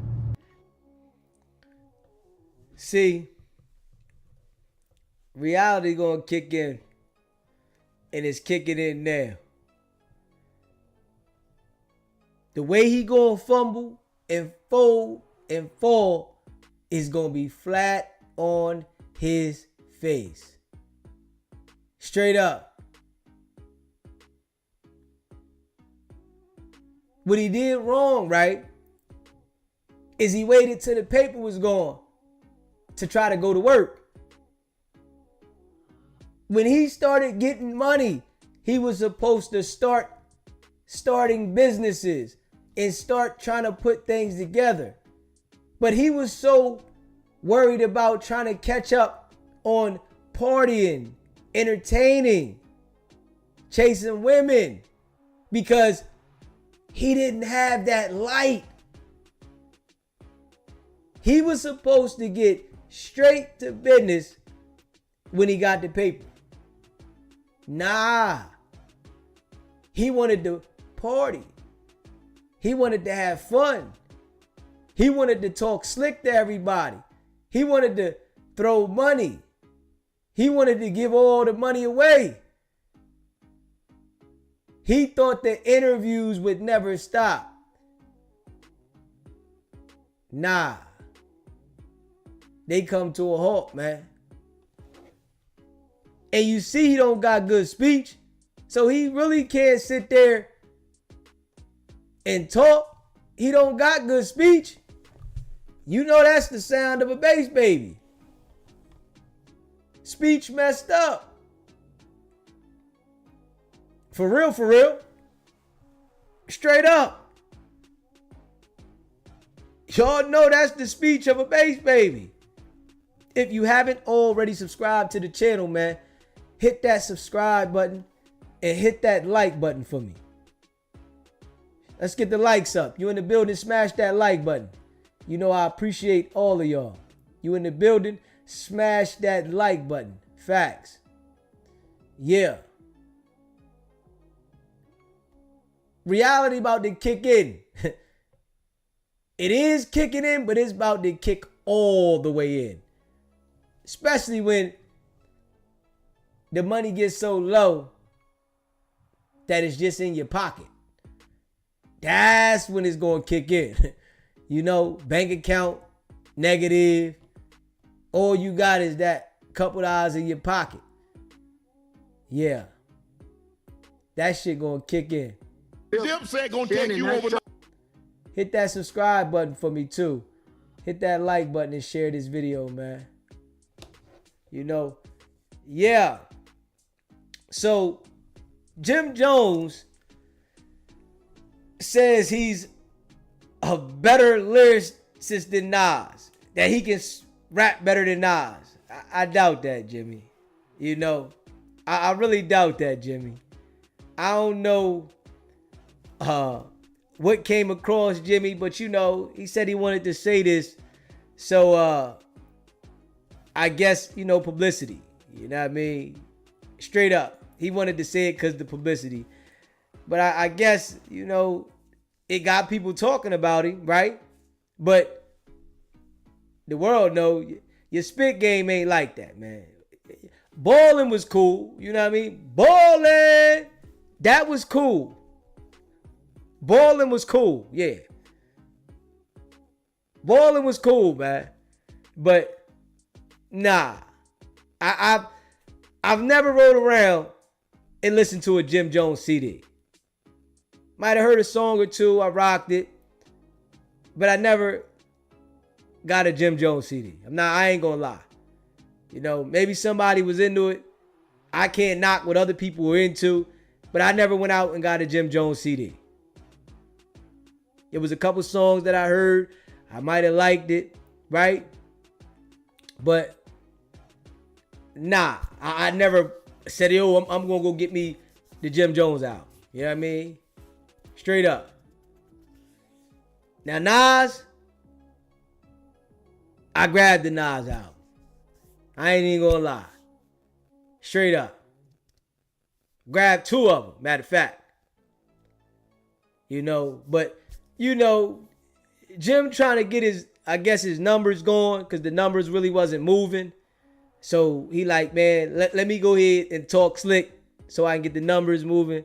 And you know, if that's what he had to do, straight up, that's what he had to do. You know what I mean? He wanted to get some numbers moving, cool. But we about to check this out right here, right? We're going to react to it. He's on here arguing to Shannon, you know, that he liked that. And, you know, I beg to differ. You know what I mean? I beg to differ. You know what I mean? he's still hustling. You know, I can't take nothing, you know, from him being a hustler. Yeah, he's a hustler. But he got out of control with this one. That's what I'm gonna say. You a hustler. Yeah, I feel you. You know what I mean? Jim Jones, you a hustler. But you got out of control with this one. Straight up. You went too far. You know, you could have picked somebody else, man. At least make it look like it was real. This here made it look like you was chasing the clout. You could at least made it where as though it was going to be somebody that you could battle. Yeah, we want to see that. All right, Jim going to go at such and such. We really watched what the Locks did the Dipset during the Versus era. Smashed them. Locks smashed Dipset in Versus. Straight up. Killed them. Annihilated them. And you gonna say something about Nas, bro? Nah, man. You should have went at somebody else. Like, for real. Somebody that you could have really made it like a beef with. You know, I understand he trying to market, right? And put his shit out there. Cool. But if he would have went at somebody that was going to go to war with him, I think that would have lasted longer. Because this going to fizzle right out. Yeah, it's like a temporary high. This going to fizzle out quick. But if he would have went at somebody that, you know, they might have said, all right, we can go bar for bar and it could have been a quick battle or something, then that was cool. Definitely he should have challenged Cam. There you go. He should have challenged Cam. But I guess that wasn't, you know, something Cam was going definitely, you know, act like he wanted to go at him with. Man, I'm not going at Jim, nigga. I made Jim. I'm not going at Jim. Jim was my camera guy and he was in the background. I made Jim. So I'm guessing like he wasn't even gonna say like, I'm not even gonna mess with him on this. I'm gonna let him go. And he go at Nas and then I think that shit gonna fizzle out quick. Yeah. For real, for real. Head on with that, Jim. I'm trying to tell you, I'm being honest. You ask me, I'm being a fan. I'm telling you, the movie Belly was fire, but after that, he kind of lost me. I think we was way too much into the game. Remember how this goes. You ever heard of a Kofi list? Yeah. Yo, go back into your history and find out what happened between us and him. You dig? And I'm not trying to repeat history, but don't play with us when it comes to that, bro. We already went wild on them boys. You heard? We the ones that went wild on them boys, you heard? Hey, Jim. Yo, and people out here acting like I said I'm gonna bring the Kofi list back. I just told you I'm a changed man. Stephen Law, can you dig? Nah, look, I'm putting it like this here, Jim. Hey, bro, you been at this thing, but lyrically, I'm gonna keep it a stack with you. Yeah, y'all. Hey, man, Jim, you lost, bro. Yeah, like you a gang member and a Muslim man. I just think that some of these dudes, they want to be a part of too much shit. You a gang member and a Muslim, bro? Like, pick one, man. Come on, man. You doing too much, man. You going at Nas and you banging and a Muslim. Just pick a lane. You want to be in everything, huh? God damn. Look how you dress. Look how you dress. You don't even be in the same places I be in. And the things I can be in the church house. You can't F with Nas lyrics. I don't know who told you that. Now look, I know you on that good stuff, but you're not seeing Nas. You're not seeing Nas, bro. Let's be real. You got a bunch of 40 and 50-year-olds in their panties because I said I'm better than Nas. It don't matter. Look at you. Look at you. Ain't nobody from Dipset gonna take you over Nas. Nobody from the Diplomats but you. Hold on, Jim. Hold on. That shirt too tight. Hold on. Hey, yo, I agree with him on that. Jewels or Cam, they not saying, come on, Jim. You made a career out of rapping. Okay, bro. But not Nas, bro. Come on, man. You gotta pick somebody that is gonna definitely battle with you on that, man. Straight up. Jimmy. You want to go back to I Really Mean It? I Really Mean It started. We could go back to the history, bro. For you to even say that, bro.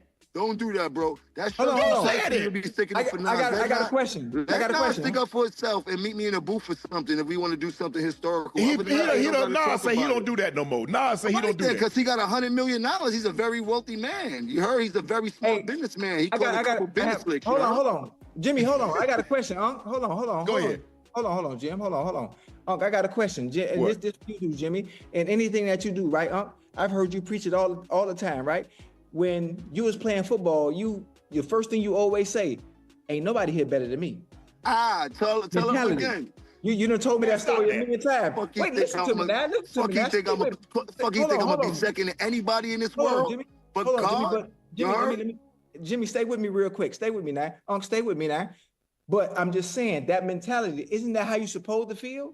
Isn't that how you supposed to feel? You know, let me ask you a question. When you was on the field, you thought you was better than T.O. and Moss? Hell yeah, what you mean? Man, I ain't gonna say it out loud. You done came on. You said it right there. Ocho Cinco. Yeah, you felt like you was better than T.O. and Moss, even though you knew you wasn't. You wasn't gonna say it out loud. You said you wouldn't say it out loud. So this is what we saying about Jimmy. He could have kept that one and, pick somebody else. Definitely could have said it to Cam. Nas ain't even gonna entertain the nigga, man. Hold up. Nas is not even gonna entertain the nigga, man. For what? Come on, man. You wasn't even buzzing when Nas came in the game. Don't even think you was even rapping at all. You wasn't even doing nothing. You was in the hood, wherever you from, Harlem. And nobody knew you. Here and say, I ain't better than Moss. I'm not better than T.O. I'm not better than Rice. You said that. I'm not playing the game no more. But you wasn't. When you was playing. That's the difference. Hey, Jim, while you talking, you need to get with the locks. I'm still playing. Jada them done cooked y'all at the verses. I'm still playing. Jada done cooked y'all at the verses. Let's see what this nigga gonna say to that. I'm still playing at a high level. You better check my record. I'm still playing at a high level. I'm rapping at a high level. You better check my stats, bro. Hey, yo, is Jimmy gonna answer this, man? Is Jimmy gonna answer this? You need to go back and see Jada. They cooked you at the verses. Why are you focused on Nas when you got beef that you need to go back in the ring for round 2 about? I will run circles around Nas rapping right. I will run circles around Nas rapping right now. Right now, I will run Saturn around Nas right now rapping. Everybody knows that. You heard? Let's not talk about the past. He put it down. He said it down. I will run laps around Nas rapping right now, bro. Jim. Oh, you talking right now? Hey, yo, definitely can't do nothing with Jada. And he better not say nothing like that. Jada crushing. And that's a fact. On everything, Jada will crush Jimmy. I'm talking about annihilating. He don't want no smoke with Jada. Jada got wordplay and he go crazy with it. But I'm talking about when y'all and his prime and your prime, you couldn't see him. I'm still in it. Oh, He done got out. Cam was smoking his boots. I wasn't rapping when he was rapping, but Cam really got at him. You remember I really mean it? We've been getting at them boys, but this is not about that. Right now, 2025, I'm in the game still rapping at a high capacity. If Nas wants to smoke, come in the booth. I will rap He don't want circles no around. smoke. He enjoying that 150 million, 200 million he done Okay made. then, so then leave me alone while I'm on the field. You was effing with him. He wasn't bothering you. I'm on the field. I'm picking on whoever, whatever. I don't care. I'm on the field. The locks killed them. Styles are killing too. Jim don't want no smoke with none of the locks, man. That's who you should be going back at, asking them for a rematch. Yo, can we get a round 2? And if you can't get past them, you might as well just keep doing whatever you've been doing, man. Well, you, and guess who's the most field? and Kendrick, guess who's the Drake, and guess who would be the most Weezy, they on the field. You need to call like Drake. And guess who you would need be to the call most like talked about Weezy. person You need to tomorrow call like in the- Kendrick. You need to call Bro. somebody that's still in it. He ain't in it. Why? Kendrick He ain't don't my wanna age. be. Kendrick ain't my age. I wasn't dating my era. That's not my era. He retired. Have you ever heard of retirement? Well, that's my era, so I'm calling all of them out. I don't care if you retired or not. Deal with it. If not, meet me in the booth, Jack. You heard? Meet me in the booth. And I'm just talking about hey, I'm call not Jada. mad. Let's get this right. I'm not mad. It's about the sportsmanship of the game. People know I'm a very aggressive person, and that seems to get misconstrued when I'm talking my shit. I'm just talking my shit, you heard? Let me talk my shit because I am on the field. If anybody got a problem with that, they can meet me on the field. That is the booth. Anybody from that era. Anybody. Hey, well, you know what? Anybody from that era. Anybody. Well, you and Jada in the same era. Anybody from that era. Don't try You to ain't go seeing Jada. Jada. Stop I that. said Stop that. Anybody from that era. Stop that. I'm not scared of nobody. Man, hey, see you speeding right now. Anybody from that era. Hey, I'm put not the scared brake of assist nobody. on. Hey, I got to put the brake assist on. You speeding, so I got to slow you down. I'm in the field daily. In the booth Jimmy. daily. Anybody want to work out, tell them come to the field. This is the perfect opportunity, You're not even paying attention. Your antennas ain't up right now. Listen, he said anybody from his era, anybody in the field, right? Shit, we can have our own verses our own nightcap verses. Nah, I got Nas and Jada. It's deeper than the verses. It's about who making music. Meet me in the booth. Jada making music right now. Jada's dropping music currently. And you don't come close to Jada, Jim. I ain't got nothing against you now, Jimmy. But you don't come close to Jada, bro. Not at all. You can't do nothing with Jada. Nothing. And I'm saying you don't even come close. It's like it's a landslide. And I'm going to say facts on that. Jada, you can't do nothing with Fab. Straight up. Jada or Fab. They're crushing. Straight up. The record up. Give us a time to do the record by. Give us a subject, and let's see who wants smoke, who on the booth. Yeah, it is. That's it. Man, come on. It's about the sportsmanship. It's about the craftsmanship. Fuck the numbers. Fuck the records. You heard? Because we both got records that can smash. We both got... Nigga, meet me in the booth. Fuck all that old school shit. Won't play no records from 20 years ago. I am not nostalgic, nigga. It's 2025. Yo want smoke, meet me in the booth. Set it up, and we can do it for money. Labels...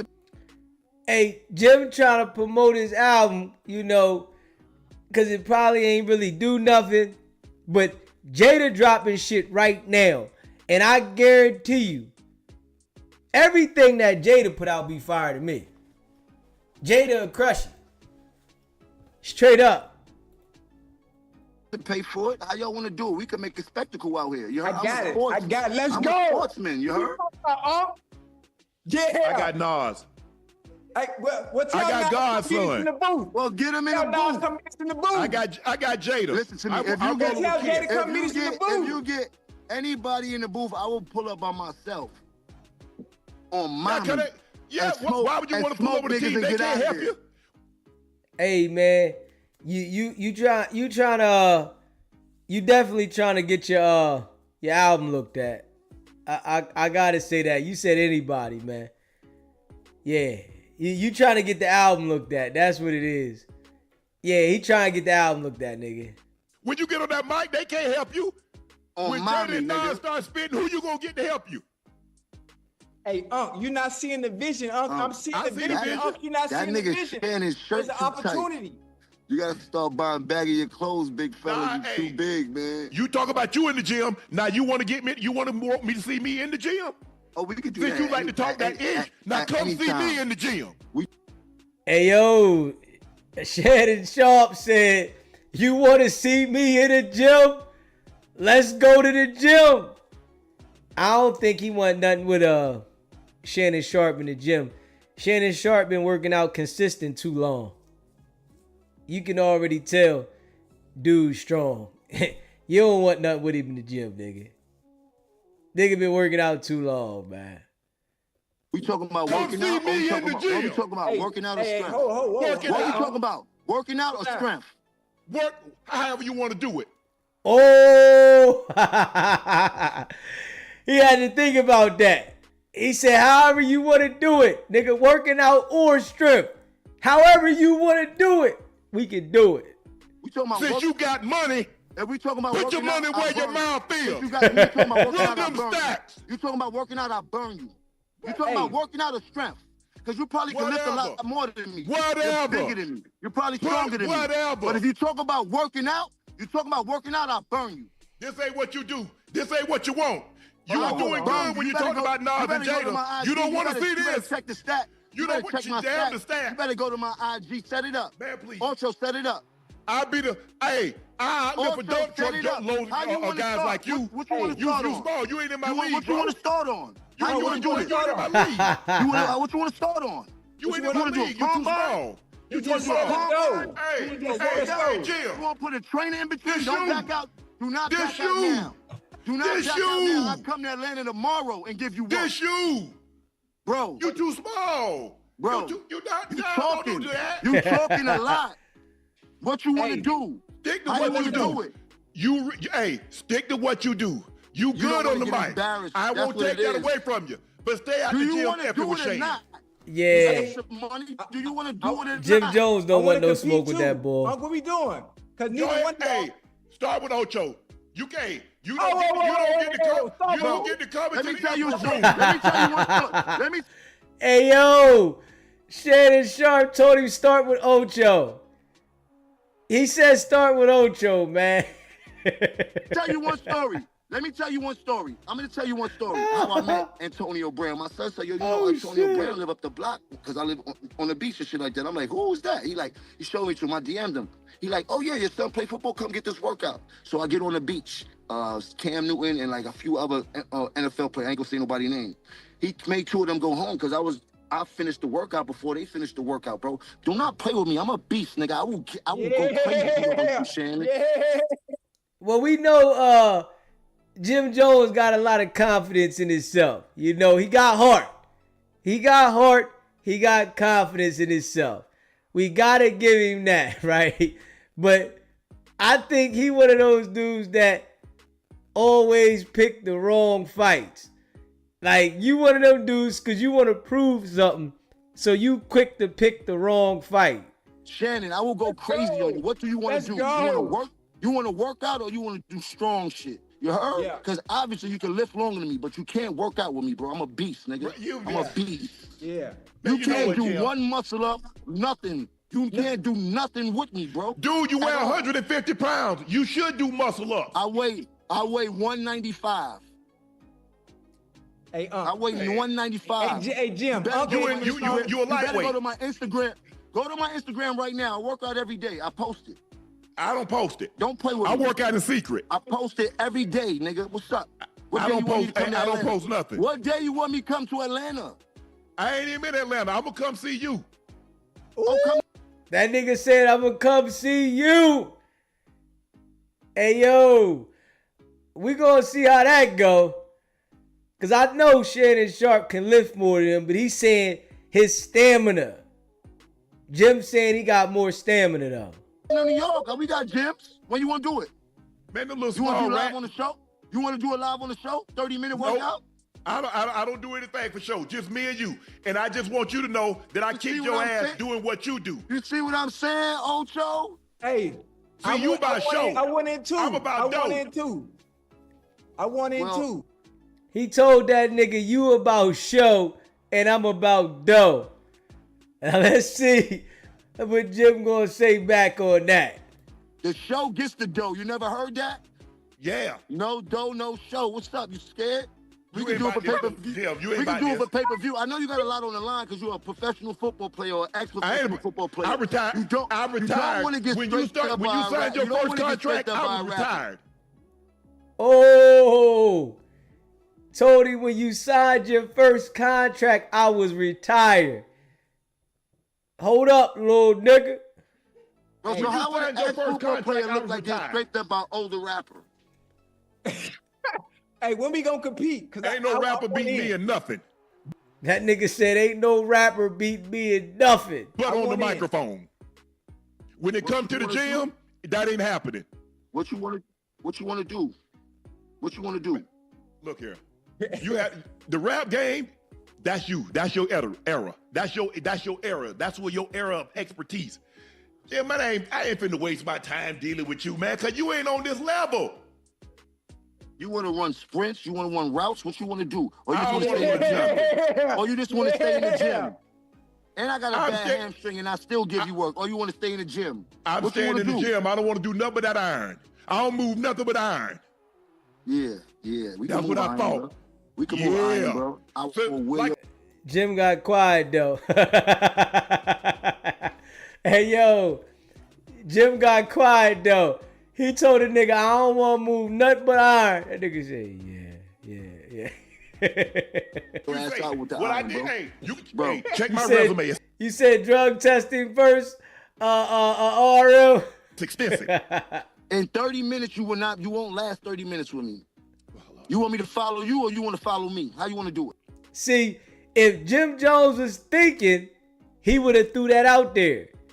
Are we getting tests first, right? You know what I mean? If he was thinking, he would have threw that out there. You can't follow me. I'm gonna record. Cause you can't do nothing. You can't bench. You can't squat. You can't do nothing. You want to do body weight movements. I don't do body weight movements. I move iron. You better go check my gram. I do circular squats. I do regular squats. We do deadlifts. We do everything. Are you out your mind? Yeah. Man, that little weight, you 195 pounds. Man, what I look like going up against a 195-pound man in the gym? That's wasting my time. Oh, he said 195, a little nigga. Next, Ocho, take that. Take Ocho, take that. Sound like you're skipping out. Sound like you're skipping out, boy. Where I'm from, a challenge is a challenge, nigga. Yeah, it regardless of size, right? You heard? We fight all bullies where I'm from. That's how I get up, nigga. Yeah. You heard? I ain't scared of no man on nothing, nigga. You heard? Hey, you gotta I'm the U.S. I'm the U.S. What I look like taking over Greenland? They ain't even got no damn military. Jim Jones, this ain't what you like. This ain't what you're looking for. Bro, bring your mouth and your body to Harlem. Let's go to the gym. Let's go to the gym. Yeah, man, about that, man. That's 195 pounds, man. He want to do some muscle up. What the hell is this? You thought I was one of these out of shape rappers. No, I'm in super shape. No. I'm not in regular shape. I'm in super shape. Hey, apple is a shape. Pear, egg. I'm not in regular shape. He said apple is a shape. Pear. I'm in super shape. And you can ask everybody, the whole industry, we was having a great conversation. The whole industry was great. Knows. You see sometimes, you see what you did? Why do you think I was on the cover of Men's Health? For my looks? Because I get busy. Oh, Lord have mercy. When we going in the gym? Because I want this work. I'm busy. I want this work. Now you busy. You bring it up. Now you busy, rich man. You brought it up. You on your capade. First of all, you want Nas, you want Jada, you want everybody, and then you got to come. No. You said that. You start bringing other people. Hey yo, he backed out. Oh, come on, Jimmy. That nigga said Jada. That nigga said, hold up. You start bringing other people with it, cause that nigga know he don't want no smoke with Jada. That nigga said, nah. You said other people. Nah, nigga. you gotta go against the people that already annihilated y'all, man, first. Don't try no slick. Don't try no slick shit. I said I don't care who it is. I will go up against Jim anybody. Jones That's what I claims said. he's a better rapper than Nas. Jim Jones defends himself against Nas comparison. Jim Jones rejects Nas comparison. Check my record. Jim Jones argued he's bigger than Nas. You said that. You sound like you a little hot. You over there hot? You in your feelings? Cause me and everybody else your knows glasses you can't is F with crooked. Nas. Fix your glasses a little bit. Your glasses is a little crooked. My glasses are fine. You can talk about my. I take them off. You can see, and I still can see. You can't F with Nas. I put them back on. You still can't F with Nas. Come on, sing Nas. Sing 16 bars in Nas. Yeah, let's see what he said about that. 16 bars in Nas right now. Sing your favorite Nas record right now. The man busy. Sing it. Sing it. Sing your favorite Nas record. First of all, once you get to a certain listen. Sing your favorite Nas record. Jim. I bet you know your favorite Jay-Z record. Hey, I bet you can say your favorite. What? Jim. Sing your favorite high. Nas record. Okay, you done flew high. You came back down now. Sing your favorite. Nas. Sing your favorite Nas record, bro. Since you going crazy for him. I can sing more Nas. I can sing more Nas records than you right now. I can sing more Nas records than you right now. So you are capping. You are capping. That's what you're doing. First of all, bro, you are I'm about to be 50. I'm a bigger Nas fan than you are. You are capping. First of all, I'm 57. I don't be now. singing no rap. I don't be singing no rap. You see what I'm saying, Ocho? He don't even know about rap. He just doing this for the views to get Jim Jones on there to get him hot. I understand, but you don't know Nas lyrics. You don't know Nas. You better check the podcast space. Now you better talk. Sing 16. Hey, this the biggest podcast you ever been on. Name one Nas record. This the biggest podcast you ever been on. Oh, Shannon Sharpe said this the biggest podcast you ever been on. Oh, you little boy, man, Jimmy, man. Damn. No, let's see Jimmy gonna say something back to this. He told him this the biggest podcast you ever been on. You know what podcast you been on better than this one? Hold on. We off topic. Hold on. This is what I do. You see name a podcast you been on bigger than this one. When you get big, you get invited to Club Shay Shay. This is what I do. Nas get invited to Club Shay Shay. Jadakiss get invited to Club Shay Shay. You not on that level yet, bro. Oh! Yo! Nah, he just sunned Jim Jones right there. And this is a fact. He just straight sunned Jim Jones right there. Big facts. Big facts. Facts. He told him, you ain't on that level yet. When you get big, you get invited to Club Shay Shay. Hold up, man. Nas, Jada, they invited, but you ain't big enough yet. Nah, yo. It's for little young white girls. Chill out. Chill out. Don't play with me, bro. Chill out. Off topic. You dealing with the wrong one, bro. Right here, bro. I don't care nothing about nothing that shit you got to say, bro. You might as well take me off this shit, bro. We here. You can't out talk me. Leave me alone, bro. You might can out rap me, but you can't out talk me. Don't nobody want to go to Club Shay Shay. Nobody want to buy no VIP tickets to that shit. Nobody rushing to go to that shit. Biggest podcast you ever been on. Club Shay Shay. Hey, you got a good podcast. You get an invite. You do got a good podcast. Nobody listening to me. The podcast is tremendous. You and Ocho do your thing, but don't get it twisted, bro. I don't care nothing about no fucking podcast, bro. We supposed to be talking about music and love and embracing one another and culture and having fun. We ain't gonna let it come out here and disrespect Nas and Jada. That ain't gonna happen on here. Now, where were we? Why you keep putting Jada into this? Why you keep putting Jada Oh, he don't want to say nothing about Jada. into this? What's wrong with you? What is wrong with you, bro? You type of nigga to get caught like, nah, come out. They call us all. Like, why you keep trying to put Jada into this, bro? Nah, I get it, bro. It's all good. It's all love, bro. All right, how about this here? Tell us about the movie you got coming out. The next movie? What you said? Yeah, you got a movie coming out, Yeah, right? coming at the church steps. A lovely movie. I got a bunch of comedians in there, a bunch of influences that we all know. I'm excited to put that movie out. Comes out later on this summer. It's added on to my album. Got a bunch of dope actors in there too, so I'm looking forward to that. So are you more proud? Are you most proud of the movie you have coming out, or the new music you got coming out, or they're equal? I'm more proud of the business that I've been doing lately. Okay. See, you must think my life revolves around music, when my music is just probably the smallest fraction of my life, even though it fuels a lot of the things that comes to my life because of music.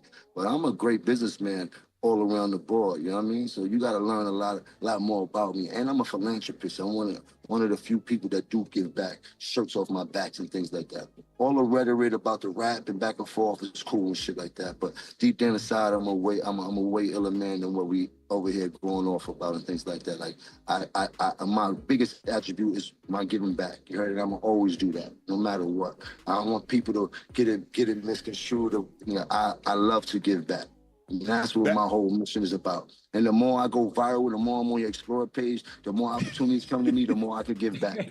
All this comes down to $1 is what people don't understand. This algorithm is a game that I had to learn and understand because I was previously, I probably would crash down so many things that I see on the internet or so many ways that people are talking about me. I had to learn how to reverse that and use these things as fuel for me to keep going and things like that. And that's just what I've been doing. I got to a point where I got good at it, so I know how to use it in my favor. And it's a beautiful thing. It could go against you, it could go for you, but one thing, if you're a smart person, it's gonna work in your favor, you know what I mean? So I use all my opportunities to turn it into $1. And anytime that I'm seen, heard, they're gonna go want to know about me. Extra stream is an extra $1. I don't care about what nobody say. I name mine in all facets. You know what I mean? That's what I wanted to ask you. I wanted to ask, when was it always a part of your, like, if you ever made it that you were gonna give back? Because like you said, you do give back to the younger generation. You do give back to your community. When did that thought process, how did that come about? Jim Jones, like, you know what? If I get to a certain level and I'm able to help and I'm able to give back, that's what I'm gonna do. We from an older era, a God-fearing era. So, I watched my family open their house to strangers sometimes and things like that. They was always a given. And not to mention when I was coming outside and watching the hustlers doing for the community, the ones that were successful, the ones that always gave back, bus rides, sneakers, haircuts, all of that. So I just chose to carry on tradition, and me being in a position of success in my life only helped me to do a little bit more than what I've seen coming up. That's what's up. That's good, bro. Hey, I'm gonna pull up in Harlem. Come on. I'm waiting for you, man. I love you. I'm waiting for you. I love you, big fella. Hey, Jimmy. Hey, if you pull up in Harlem, we got to go to Ricardo's. No, we got to go to Ricardo's. Got to go to Ricardo's. Hey, Shannon, what? You know why I love you? I love what? people. I love people that I could go back and forth with, and people don't take no offense to it. You heard? Because a lot of people look at this and might take offense to it, but they are, but we don't care. We had a great time, and we know who we are. You dig? Like, yeah, for sure. Like, you dig? We can never let no electronics get in between the realism. We know what's at stake here, and we know what we're doing. You dig? And I appreciate you for that, because a lot of people would have took everything to offense and like, you dig? Like, you heard? But we are who we are, man. I appreciate this opportunity, man. You do have a great show. I cannot take that from you. You want to pull I up appreciate you coming on. Let's get this worked out. Come on, Oche, could bring him to Harlem. Let's work out. Let's go work out. And then go to Ricardo's. Hey, he not as strong as he say though. He not as strong. As there you go. he just be talking, you know. He said he ain't as strong as he say. Is it that juice that he might be strong sometimes, but sometimes when he don't got the juice, he not as strong. Yeah. You see? Man, this was a but one. hey, Jim, real talk though, man. I appreciate you coming on, Ocho, and we really appreciate it. We appreciate the time. And I'll never, hey, we have a great time going back and forth, talking about Nas and Jada and you. But bro, you stand the test of time. You do what you do. You great at what you do. And I appreciate you taking time out of your busy schedule tonight to come on with Ocho and I and talk about all things. So I had a great time. I don't know about Ocho, but I had a great time. Hey, listen. I had a great time. Hey, listen. this was iconic tonight. This was iconic. Anytime you got, this is the funny thing about it is people not gonna understand what y'all It's gonna be trending, Jim. You know we gonna be a story in the morning. People not gonna understand that. This is what we do. This is what we do. This is the culture. This is how we act. This is how we act when we get together. Like people gotta understand it. Like yeah. Hey, I love y'all though, man. I appreciate it. Hey, this wasn't nothing but a spades game without the cards. That's all. 100%. Our whole attitude is spades all day. All the time. All the time, bro. Hey, I love y'all, the man. thing was, if I was in Harlem, he's like, okay, let's go find the gym right now. We'll find out what we buy.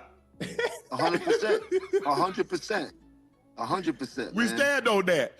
Hey, but Jim, hey man, best of luck on the album. Best of luck on the movie, man. Hey, when you get some free time, stop back by. I will. I appreciate that, bro. All love. You remember my Thank you, man.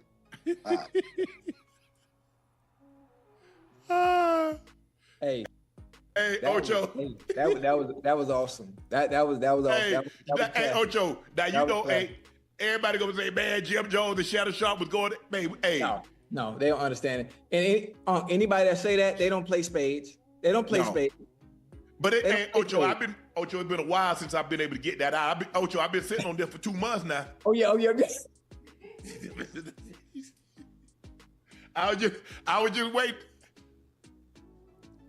I was just waiting on the right time, Ocho. Just waiting on the right time. Yo, make sure y'all hit that like button, man. If you're in the building, smash that like button for me. You hear me? And if you haven't already, hit the subscribe button. Hit the subscribe button. You know, I appreciate y'all. Yeah. Yeah, Jim definitely got some promo out of that. He definitely got some promo out of that. Yes, he did. Straight up. Yeah. Yeah, he got some promo out of that one, man. Let me see. Yeah. Let me see, man. He got a hell of some promo out of that. He want people to go check out that album. Yeah. He want people to go check out that damn album. Yeah. You know, I appreciate all of y'all that rock with me, man.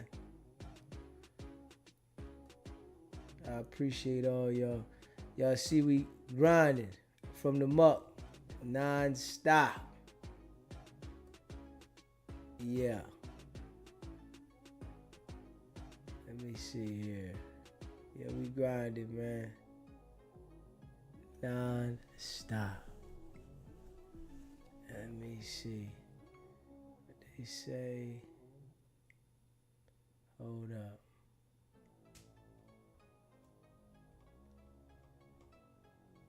Alright. Yeah, we got into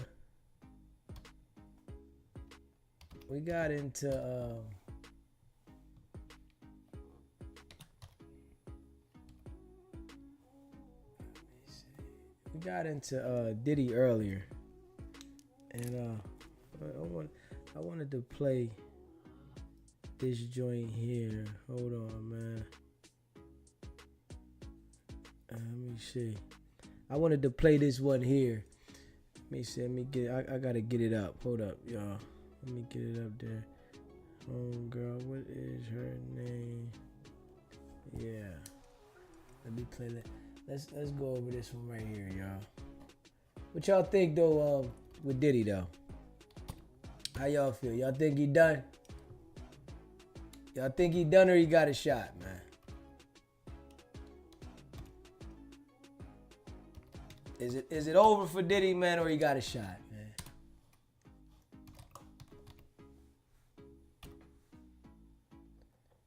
Let me see what happened in court. They said what happened in court. Diddy lawyers bring out Iran in a war. Let's see, hold on. No witness, no defense. Diddy legal CEO, 28 meltdown. All right, day 28. Yeah, I want y'all to let me know, man. And make sure y'all hit that subscribe button. hit that like button, hit that subscribe button. I appreciate all of y'all. Facts. Yeah, smash the like button though, so that we can get this thing swinging around. Smash that like button. Of the Diddy trial has just wrapped up, and I have the afternoon transcript. I'm pretty pissed off because suddenly out the blue, the defense is not presenting any witnesses, and really any evidence they have is just a couple exhibits that get passed to the jury, and then it's closing arguments on Thursday, and that's it. That's his defense. I'm not going to go on another rant about this. I've talked about it multiple times, but in my recap, I'm going to get into some more details about it because I'm confused. I'm confused, and it's getting on my nerves. Why is the defense team, who makes millions of dollars, doing absolutely nothing for their client? And I'm not like pressed for Diddy to get up. I think he's going to still be convicted. But it's just a weird, I don't know. Like, did he run out of money and they were just like, we're done? Like, help me. Okay. So we're getting this from Jewel Manzi over on X, P. Diddy trial updates. All right. So they are back from their lunch break. They're back in the. But she was saying also that about Diddy not testifying and, the prosecution, the defense team not calling Diddy and them not having any witnesses. See, what she doesn't understand is that they feel like the case is already in a good direction for them. So why mess up the eye of the jury when they feel like the prosecution has really not proven their case and that their witnesses had conflicting stories? But I don't think she understands that part, honestly. The cross-examination has begun with defense attorney Tenny Garagos. Agent Cercello, I'm just going to start calling him Agent because I can never say this name. This exhibit reflects expenses paid on behalf of Sean Combs. It's from QuickBooks, correct? Out of an abundance of caution, let's turn off the public screen. There's my mouse. And I think I can make this bigger now. Sorry. Oh, sorry. 1 second, guys. Make sure. Yeah. Now look at line 7. Public screen is off. It shows JetBlue, LA, agency fee, and an AR receipt for Sean Combs. Do you see that? Yes. And line 9 shows a JFK to LAX flight charged to Jessica Ruiz through CD Opco LLC, right? Correct. When you created the chart, you only reviewed the Amex records. I reviewed what was presented to me. Now here's another chart you looked at. Page 15, row 39. You included the Ventura versus Combs lawsuit and an Instagram video posted by Combs, correct?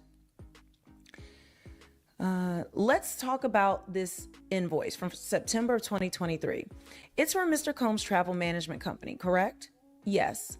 It includes expenses for a trip to New York City, flights for Jane, and an entertainer listed as Sly, right? That's correct. The invoice clearly states various expenses for Sean Combs. It doesn't name a business entity, just Mr. Combs personally. Yes, it names Sean Combs directly. Now let's go back to your summary chart. You confirmed that many of the incidents listed happened before April of 2023. Yes, before Mr. Combs began paying rent for Jane's new home.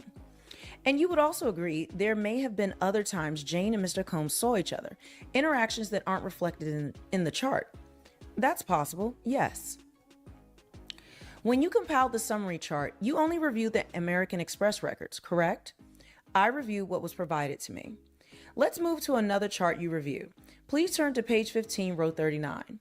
You included the Ventura versus Combs lawsuit and an Instagram video posted by Mr. Combs, correct? Yes. Now do you see this month-to-month lease in Jane's legal name? Have you ever seen this exhibit before? No, I have not. Please turn the public screens back on. Here we see Combs saying, "Damn, wish you were here," correct? Yes. Here's a message from Jane where she writes, "I'm horny for you," and put it deep in me. I feel like AI reading this. These next 2 pages, are they included in your summary chart? No, I don't believe they are. Jane also writes, having wine, miss you. That's not included either. It is not. Then she says, I have some here, but mostly black dominatrix style, correct? Yes. Now I'm pulling up exhibit under seal, page 17. There are messages between Jane and Cabral, also known as Sly. Jane writes, I might have some time off. Then she writes, hey cutie, how are you? And he replies, just got back from cooking brunch. I'm one of a kind, baby. She responds, LOL, these pics. Okay, if I fly you out, I'm so horny I need you. I'm touching myself right now, correct? Yes. Like literally she this testimony is really difficult. It's more difficult than Cassie's because I just feel like it's a different situation. But like she's constantly trying to get him to come to her, constantly, like not constant. I mean, it could be back and forth, but it's just like, it would be so cringe. Like she can only get him to give her any attention if it's going to be sexual. And they went through this for 3 years. And there'd be times where they don't talk for a couple weeks, or she would send a message like, hey, I need some money, some help with blah, blah, blah. Then he wouldn't reply for like 3 days. And when he did, it would be like some goofy response. He would sometimes send her the money, sometimes wouldn't, but it was just. I mean, like, she knew what she was getting. This is what I say about these women that want to deal with men that got paper. A man that got paper, he's not going to always respond to you when you want him to. Like a guy working at Walmart. So it's like she, I know she's here, doing her thing, but sometimes she make it like, it's like some of these people don't be understanding. Somebody that's well off financially is not operating like somebody that isn't. They're going to operate different. They're going to call you when they need you. Because if you be honest, both of the girls he was dealing with, they wasn't beneficial all the time, whereas though this was financial. I'm sure he made money off Cassie, but I don't know about Daphne. Jane Doe, number 2, like, I'm sure he made some money off of Cassie because she was signed to him.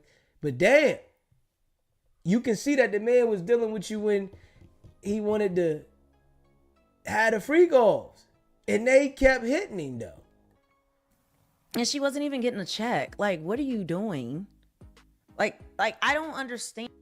And now she sound like she upset because she wasn't getting money behind it. It's like, man, they know what they was dealing with, man.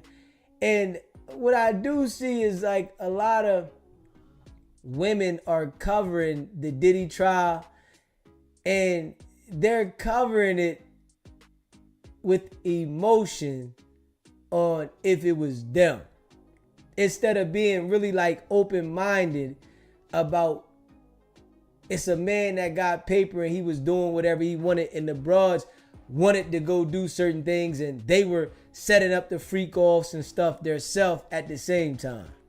And how you even get in this, like, because it like I said, it's different than Cassie, and I'm not like victim blaming or shaming, but I don't know, her whole thing is just, it's just weird. It's just weird. I don't know. And then the videos I've seen of her, I played it from LA. She's like, it seemed like she called the paparazzi to follow her. I'm exhausted. Not of reporting on the case, but just, I don't know. This whole world, some of these people, it's just, Anyway, the messages you review, did they omit emojis? I'm not sure. Here, Jane writes, see you soon, followed by a kiss emoji and heart eyes. He replies, me too, also with emojis. Is that accurate? Yes. Now please turn off the attorney screens as well. Do you see the metadata associated with the files? Yes. Let's test the headphones. You should hear piano music. Now please play the video. Video is not shown to the public. Let's pull up exhibit, let's pull up exhibit, blah, blah, blah. Jane sends a message to Cabral. What's his response? He replies, I'm just chilling in Houston, waiting for my flight. Jane writes, want to come to Miami? I have a small free window, followed by an emoji, correct? Yes. Then Jane says, oh, Sly, thank you for making me feel beautiful. Cabral replies, you called me by my government name. I said, whoa, things getting personal now. Then Jane writes, I'm traveling. Maybe you can come too. PCR test needed, right? Correct. What's a PCR test? Is that a STD test? I'm sorry, guys. You know, what is PCR? Polymer chain react. What? Oh, PCR is the test for infectious diseases. Okay. To look for genetic changes in tumors or to diagnose genetic diseases, but it looks like infectious diseases. I guess that covers a battery of STDs. Great. Jane writes, wait, you have a passport, right? Oh, then don't worry about the PCR test. Yes. Trees. What? Is he going somewhere? Why would you need a passport for an infectious disease? Wait. Why would you need a passport if you're just going from Houston, Miami? I'm confused. And then, okay, the PCR test. It says, oh, then don't worry about the PCR. If you have a, what?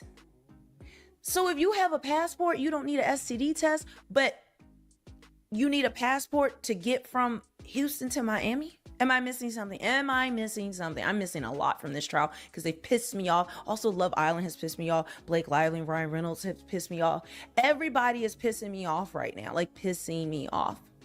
The only thing that didn't piss me off was Karen Reed. The trial itself, the fact that it happened pissed me off, but at least we get a tiny bit of justice. But right now, these streets are messy, wild, and nasty. These courts, these shows, everything. If you're not watching Love Island, I'm starting to do breakdowns and reviews. When I tell you it's the most popular show in the world right now, beating the NBA finals, and men are watching Love Island because they are so mad.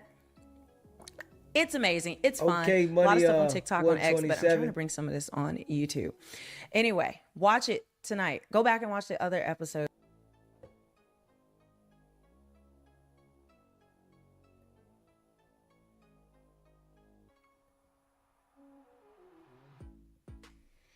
Okay, let me see.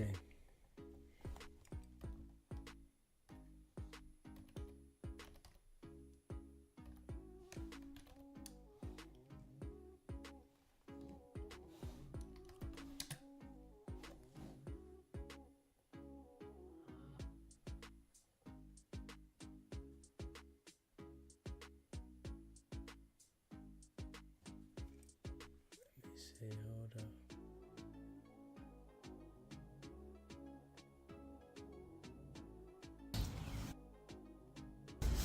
What's up, y'all? Good morning, everybody.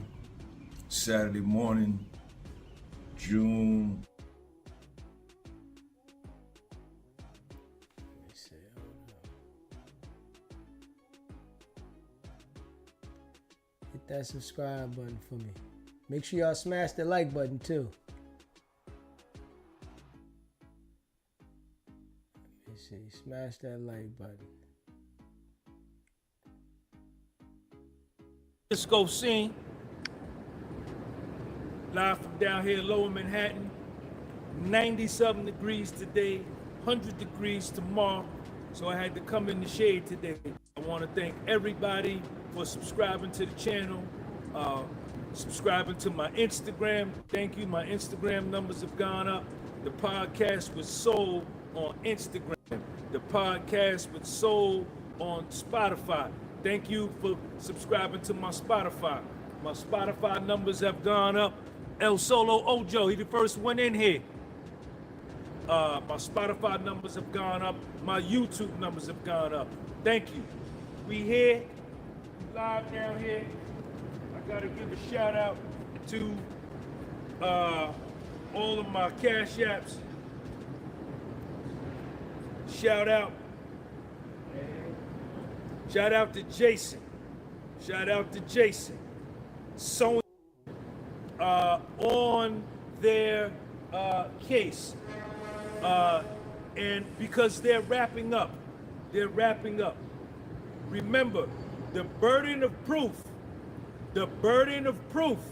is on the prosecution to prove their case beyond a reasonable doubt. The burden of proof is on the prosecution to prove their case beyond a reasonable doubt. I got here a little late this morning. I had to return a rental car joint. I had my man here. We did the calisthenics park tour. You understand? So I had to take care of that. So I asked my man, another dude that's always an in-courtroom observer.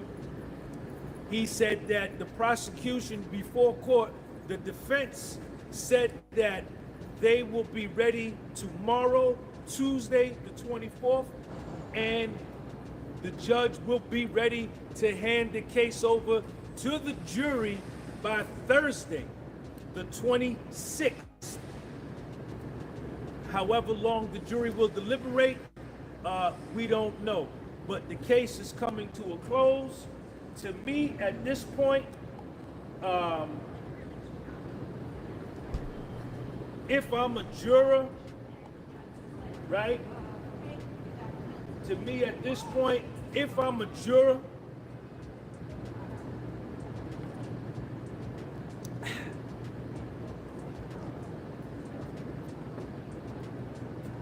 what this agent is doing, I've already heard, you know. And what's key in this case, and what you guys can't see, and what a lot of people can't see, a lot of men, who that right there? Nicholas Mundane, sidebar with the green top, sidebar. What's very important. This nigga's tripping. What's very important. This nigga's tripping. Is my picture clear? Is the picture clear or is it fuzzy? Because I can't go in the sun. It's like 96 degrees out here. I can't go in the sun. This nigga's Is the tripping. picture clear? Man, let's in the overflow with me or in the main courtroom on 26, they saw it. CNN, ABC, CBS, MSNBC, Fox News, Fox Business, TMZ, Piers Morgan. What's up, man? Piers Morgan, Nancy Grace. They all saw it. I can't get jiggy with him right now. Not right now. Yeah. Not right now. I can't do it. Not right now. Not right now. Straight up. I can't get with him right now. Not right now. Yeah, not right now. Maybe another time. Yeah. No. I don't care what. Yeah, not right now. Yeah, maybe another time. They saw it. Yeah. No witnesses for the defense's case. That shit in slow-mo. Both sides are going to be finishing up when the jury. Yeah. I'd rather do a sidebar. You know what I'm saying? I'd rather do sidebar. I owe you. Because he taking too long. I want to tell him, get it the fuck out. Say it. He taking too long. He dragged with it. It's like, say it. I want to hear it. Say it. Stop holding it in. Yeah. That shit gonna bust me. Yeah. You know what I mean? It's gonna bust me. I want him to say it. The nigga take it too damn long. Jury might be handed over the case. We even found out how long each side's going to have for closing arguments, which, by the way, I will tell you, I think it's one of the most important parts of this entire trial, given how complicated it is and how many different elements there are and how much the jury has to consider and putting it all into context. Closing argument is so important. So what do we learn about scheduling? Yeah, well, we learned that this case is wrapping up very quickly. I think in a way that's kind of shocking to even myself, where it's like, oh my God, we're... Hey, RM, you said speed the video up, huh? I should have did that. Speed it up, huh? We're really at the beginning of the end, because from what both parties were explaining in court today, it seems like both sides are ready and geared up for closing arguments to happen as soon as Thursday. And yes, Jesse, both sides are going to have plenty of time to get their final message to the jurors before they go and deliberate. And so each side will have an abundance of time, pretty much 4 hours for each side. And so the day, as far as Thursday goes, it should take up most of the day for closings, because at 4 hours each, that's 8 hours, probably a lunch break in between. So we should see hey, Max closings Lager girl happen all day on Thursday. And then because they're going to be taking up most of the duration on Thursday, we can expect that the jury won't even get the case until Friday. And so things are moving pretty quickly. Now, whether or not the jury actually comes to a verdict on Friday, that's a wait and see. But for the most part, we can kind of finally see the beginning of the end with this case. Yeah, 4 hours each for closings. I think they'll probably want all that time. I know that the first thing that's going to happen after the defense, after the prosecution finishes up their case, the defense is going to have this Rule 29 motion where basically after the prosecution, the government closes its case. They basically say, Judge, there's nothing for the jury to consider. You look at everything that was presented. You have to enter a judgment of acquittal on these charges because the evidence presented is insufficient. Hey, yeah, definitely. Both of them, Nancy Grace and Tisa Tales. Oh, man. You know, Tisa, her YouTube channel went crazy talking about Diddy. She definitely getting to a bag talking about Diddy. She been going in like heavy. So yeah, they'll fall apart. Straight up, both of them, they'll fall apart. To sustain a conviction, probably not going to be successful for them. And then you move into the defense's case, which, by the way, we found out about that too. I mean, there was a point when we thought the defense was going to call a number of witnesses. Is that not true anymore? Are they not calling any witnesses? Are they just putting on, what, exhibits or something? Yeah, it seems like there was kind of a lot of mixed messaging this. You said you can't hear the audio? The audio up kind of loud. Y'all can't hear this audio? Tell me that. 'Cause I think the audio up kind of loud, especially when way I see it on the bars. This morning in terms of whether or not the defense will call witnesses or whether or not they'll just put in a bunch of exhibits, and that'll kind of be the most of their case in chief. But from my understanding of it all, they still plan to call at least maybe one, maybe two witnesses. That is my understanding of everything. I know a lot of people would rather this case kind of wrap up and everything quickly, but it seems, again, from my understanding, that the defense at least plans to put on a couple of witnesses. Now, whether or not one of those witnesses is Sean Combs, I doubt that's going to happen, mainly because they plan on summations or closing arguments to be happening on Thursday. But initially, Jesse, they had kind of, I wouldn't say a laundry list, but they had a long, lengthy list of witnesses that they were possibly planning on calling. Now, obviously, that dwindled all the way down. And then initially, when we were kind of getting towards the end of the government's case, the defense was like, okay, we plan on calling Dr. Bardet, we plan on calling Vashta, we plan on calling another witness. And then it seems like that three-person witness list already trickled down probably to maybe one or two of those folks, possibly Vashta Dunlap, possibly Dr. Bardet. So we'll wait and see when the defense takes over for their case. But for the most part, it seems like the defense case isn't going to be lasting as long as they initially anticipated, when they initially thought it would be at least maybe 2 to 5 trial days. It seems like for the most part, it'll be just a day, maybe even a day and a half.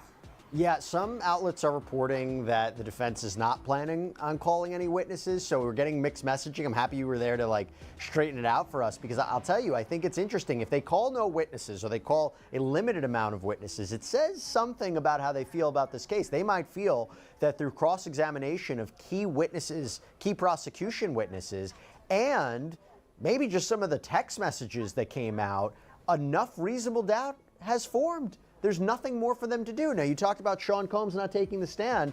Yeah, as of right now, based on the scheduling, doesn't appear he's going to take the stand. However, he could wake up tomorrow. It's his decision and his decision alone. He could wake up tomorrow and say, no, I want to tell my side of the story. His attorneys can't stop him. He will take the stand. It's up in the air. Probably not going to do it, particularly after the scheduling today, but we'll see. I've been shocked before. Maybe I'll be shocked. Man, Diddy's not taking no stand. Straight up. I don't think he going to take the stand. I wouldn't, you know, because they got some questions they want to ask you, and they want to tush you up.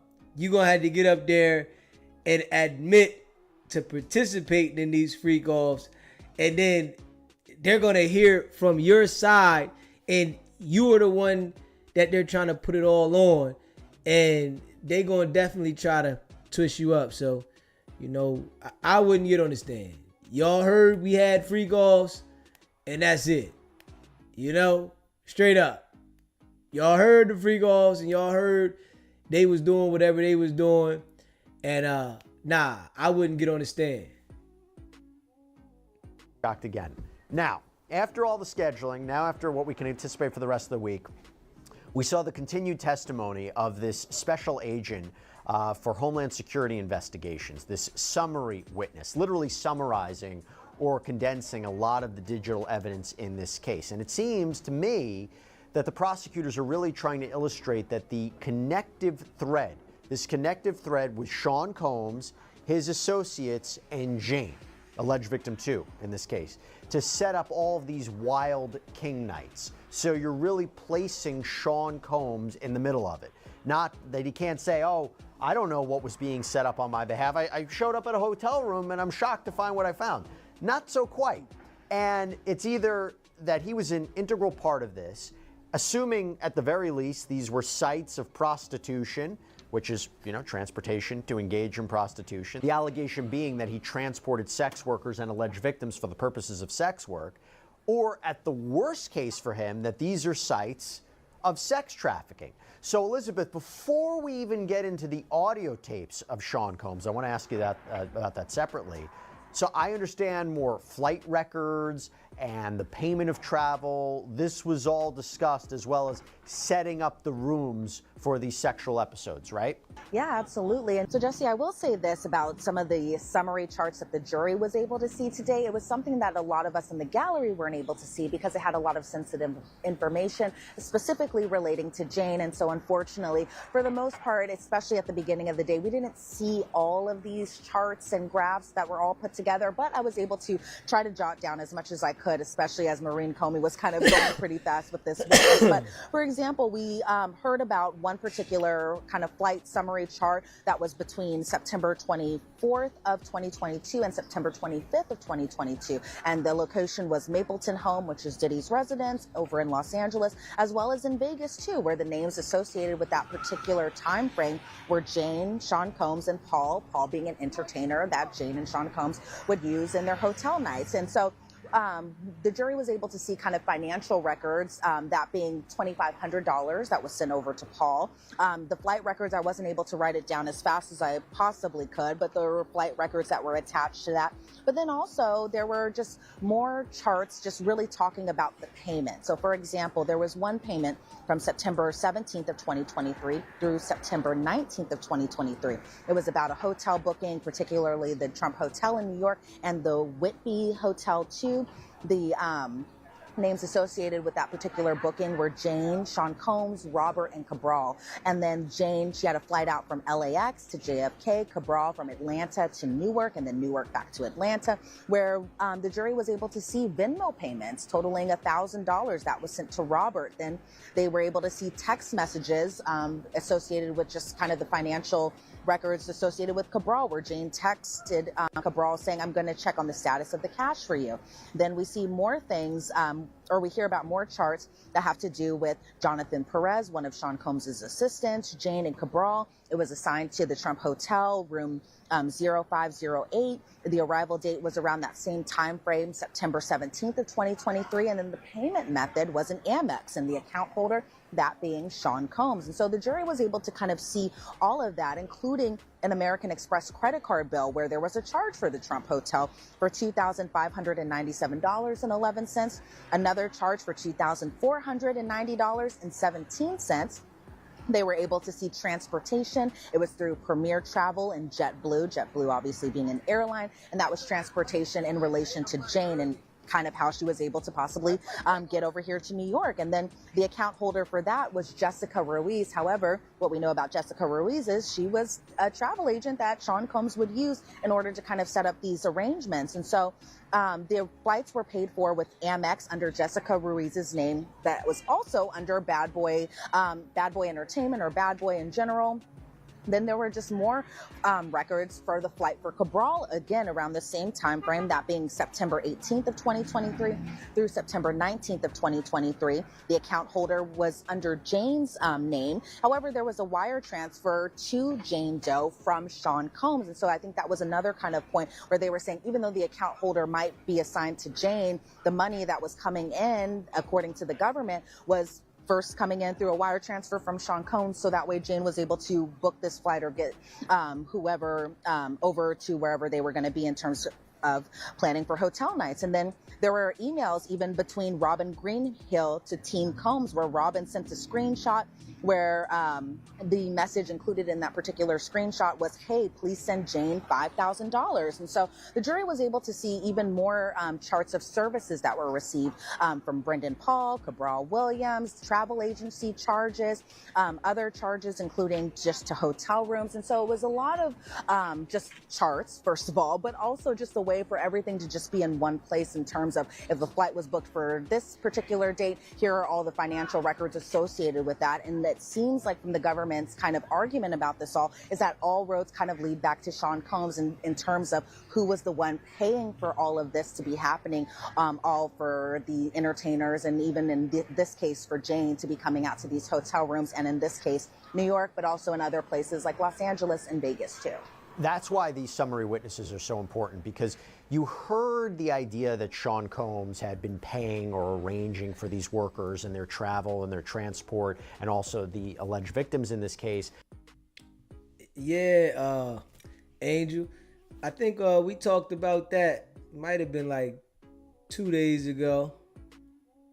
But it was a little nebulous, it was a little confusing. So now you have a summary witness who really summarizes it, makes it clear, makes it a timeline. And again, this helps support the charges of transportation to engage in prostitution, transporting sex workers and alleged victims for the purposes of sex work. It also helps with racketeering, right? The more that the government can say that Sean Combs was using his inner circle, was using his businesses, was using his resources to facilitate what the government basically says is not only illegal activity, but evidence of sex trafficking, right? They're saying Jane was sex trafficked. That's how you get to racketeering.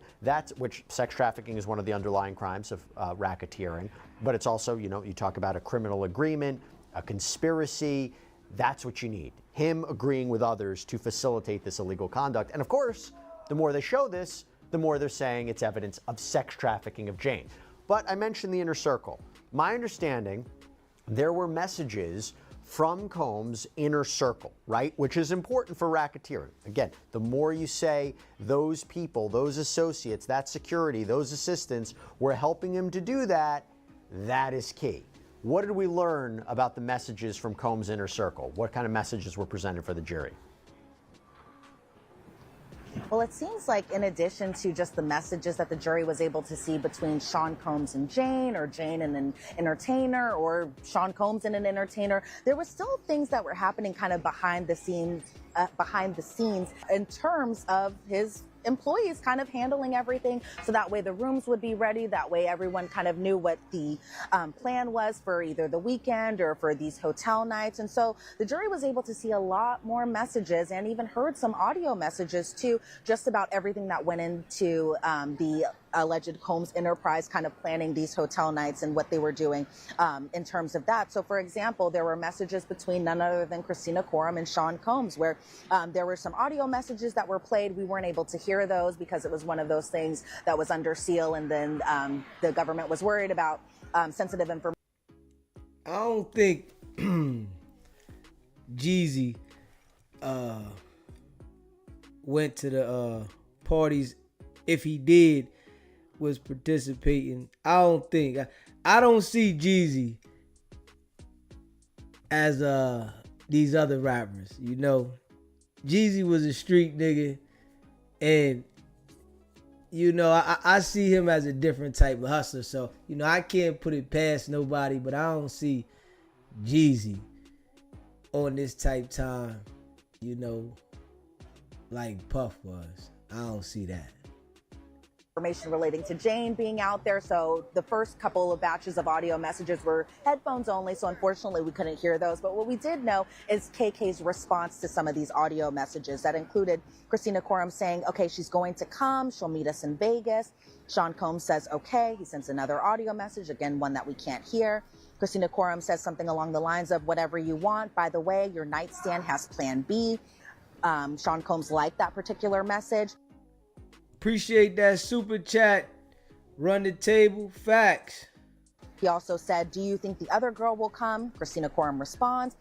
Sean Combs sends another audio message that we aren't able to hear. And then he also texts something along the lines of "keep homegirl, please." I'm not sure which homegirl he was referring to in those particular messages. But then Christina Coram responds, "working on drip. Jess will work on rooms. Plan B is a nightstand." And then she kind of listed them out, but they were going so fast that these were all kind of in listicles. So it was like, first, working on drip. Second, we'll work on rooms. Third, plan B is a nightstand. And then Benny the jeweler can get back to us. So that was kind of the gist of that particular message between Christina Coram and Sean Combs. But then there were other messages too between Jane and Christina Coram, where Jane is telling Christina, "Hi, KK. Okay, we spoke." And this was something along the lines of what days are best for her to come and stay. And then we hear about more messages between Sean Combs and Jane, where he's saying, "Good morning, the countdown begins." Jane is saying, "Yay, can't wait." And then more messages just between the assistants, where Jonathan Perez, who was an assistant who had even testified in this particular trial, and Fahim, who was one of Diddy's security guards, where Jonathan Perez messages Fahim and says, "Trump team says there's a private entrance." Fahim responds, "Yes, we're pulling up." Jonathan says, "In the elevator with Jane." But in addition to Jonathan saying that he was in the elevator with Jane, we see messages from Fahim to Jane where he's saying, "We'll be there in 10 minutes with cash." Right, then Jane messages girl. Cabral, "Hey, I need your driver's license."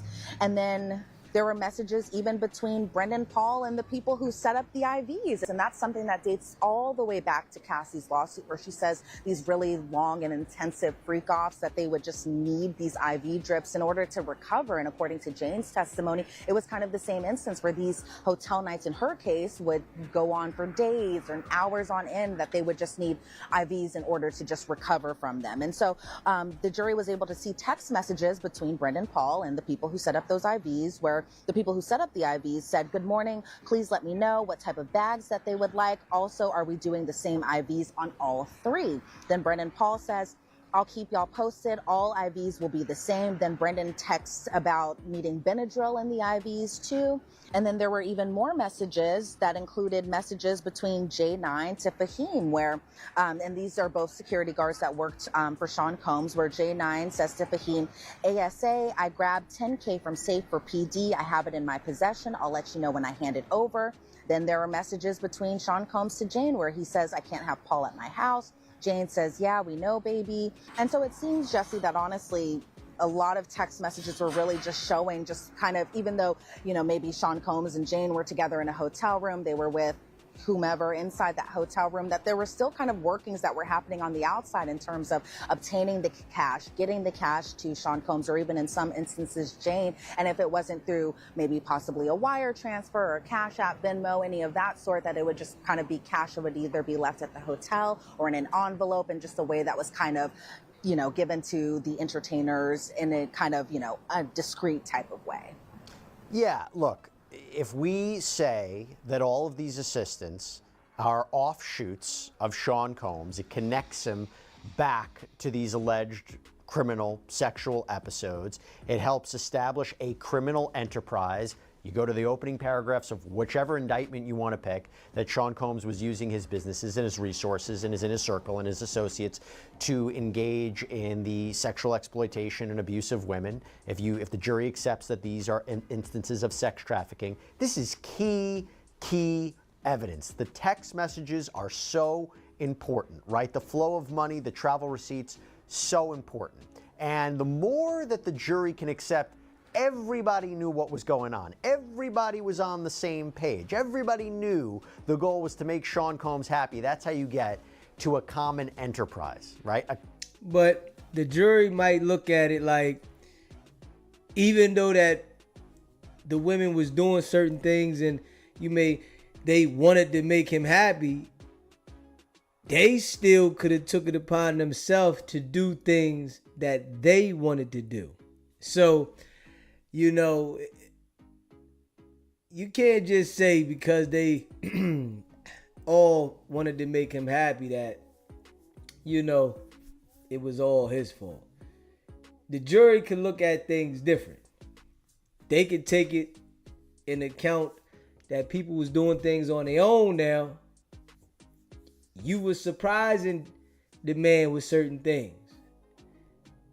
You was contacting some of the people on your own. And y'all participated. So, it could be that, honestly. Common purpose for racketeering, and also it helps with the sex trafficking charge as well. And then we get to the audio messages. So for me, I'm reading the transcript. There's one thing to have text messages, which I think are compelling evidence. But what? To hear Sean Combs' own voice, these audio messages, what are these, voice notes? These voice notes, right, I think were key for the prosecution to tie him further to, again, transportation to engage in prostitution, sex trafficking. If they're tying him to these sexual episodes, setting up these events, paying for these events, what were these audio messages that the jury heard and that you heard?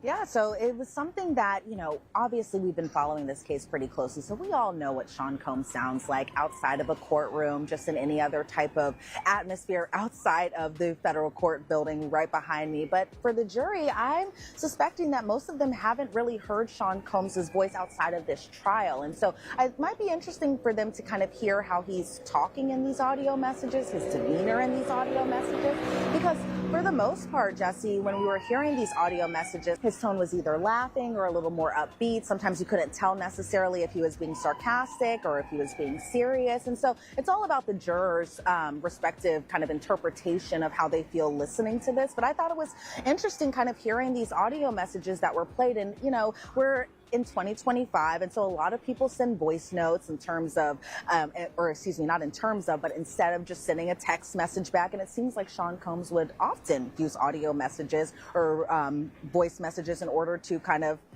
not get what he wants, but more so ask for what he wants in terms of what he needed for, and in this case, these hotel nights. And so there were messages, audio messages from Sean Combs to Paul, for instance, Paul being an entertainer that they used, where Sean Combs can be heard saying, "Hey, are you in New York? We'll be in Brooklyn tonight." And then Paul later responds that he's actually in Los Angeles. There were some messages that were played at the beginning of court today. Again, it was a bunch of messages, probably about 5, 6, 7 or so messages. And unfortunately, we weren't able to hear, likely because of the sensitive information relating to Jane and possibly her, true identity, which is why they just kept the headphones on, but also because of little technical issues that happened this morning too. But there were more audio messages where Sean Combs is saying to Paul, "Hey, yo, hit me when you're close," in terms of him coming over to a hotel night, because this particular booking that it fell under was for the L'Ermitage Hotel in Los Angeles, that being from the November 8th of 2021 through November 10th of 2021 kind of time frame. So it was all kind of associated with that particular message. But then there were also messages, not particular message, particular flight, but then there was also messages between Sean Combs and none other than Christina Coram herself. And so there was one particular message that was, again, around that same time frame, November 9th of 2021, so still kind of under that booking for the flight summary chart, where Sean Combs says, "Hey, KK, I don't know why I'm even calling you about this. There's no more baby oil, but yeah, I can't believe I'm looking for baby oil in this mother." There you go. And even when Sean Combs was kind of saying that, I'm not doing it any justice by kind of repeating that, because he said it in kind of like in a joking type of way, and it kind of maybe showed to the jurors Christina Coram and Sean Combs' relationship in terms of how he was able to just ask her for these types of things, maybe with no questions asked, but in just such a way that was just very light in terms of him asking for more baby oil. And he can't believe that he has to go and search for baby oil, given how many kind of bottles of baby oil were also found. And then there was also another audio message between Christina Coram and Sean Combs. And all the times I'm saying Christina Coram and Sean Combs, it's always Sean Combs sending these messages to Christina Coram. So we're not seeing any type of audio notes or hearing any type of audio messages that are being sent back from Christina Coram. She's always kind of texting back whatever Sean Combs says in an audio message. And so there was one, again, that same day where Sean Combs says, yes, and I'm going to need you to hit Young and tell her I had to run out of town like a family emergency. And then there was another audio message, again, that being from Sean Combs to Christina Coram, where he says, can I get vegetable soup? Yeah, can security or something bring me some money? I need like $5,000. Can you bring me what I need so I don't have to keep bothering y'all? And then later he asked in another audio message, can y'all bring me some Cialis? And so these were just some of the audio messages that were heard from Sean Combs to Christina Coram, but then there were also audio messages from Diddy had motherfucking ED. He had ED, motherfucker. That's why he's sitting there watching everybody. He asking for Cialis and shit. Shit wasn't working right, man. And you know when you taking all kinds of different pills and you using different things, that shit fuck your shit up.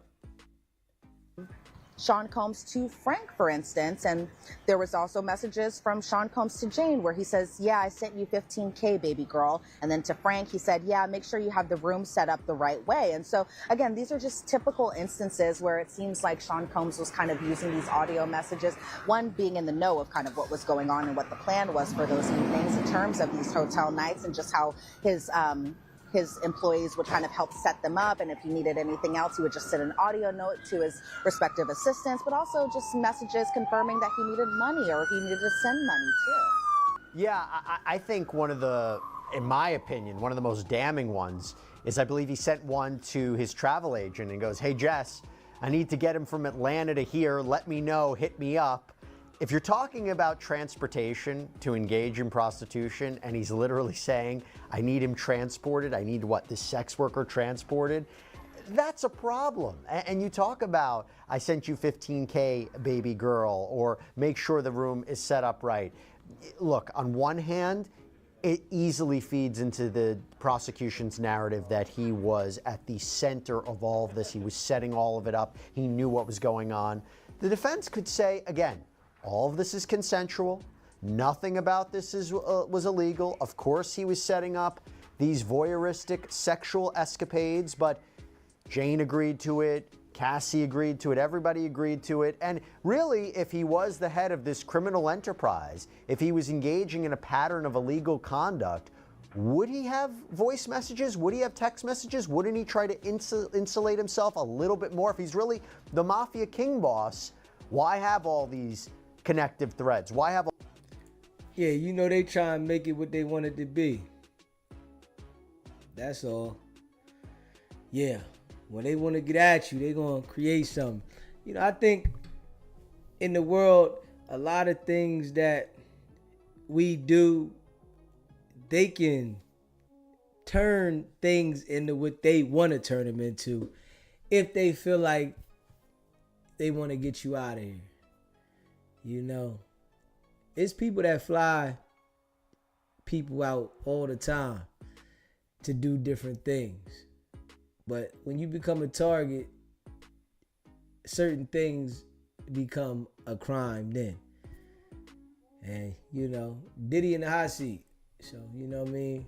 This week here, it's going to go to the jury. Closing statements Thursday. So I guess, you know, by the end of the week, beginning of the week, we gonna see. Straight up. Yeah. And make sure y'all hit that like button too, man. If you're in the building, smash that like button. Hit that subscribe button. You know, Diddy had a fight on his hands. And he fought. So we going to see. Trial almost over. And we going to see. This was a fight for his life, man. You know, if you ain't never been to trial, though, I think, you know, you don't really understand, you know, how they play dirty, though. That's one thing I'm going to say. You know, everybody got a right to a fair due process. And if you have never been to trial, you do not understand how they play dirty. You know, what I do notice is people that, you know, on the outside that haven't really experienced the criminal justice system and going all the way. I'm not talking about just being locked up and you take a plea and you go to jail or you on probation. I'm talking about experienced the process, trial, everything. When you have that experience, right, you really look at these situations a lot different. You know, we can all say he's guilty because he's guilty, but if you haven't had your life in the hands of them people being treated unfair, even if it wasn't for what Diddy is being accused of, you're going to look at it different because you haven't experienced it.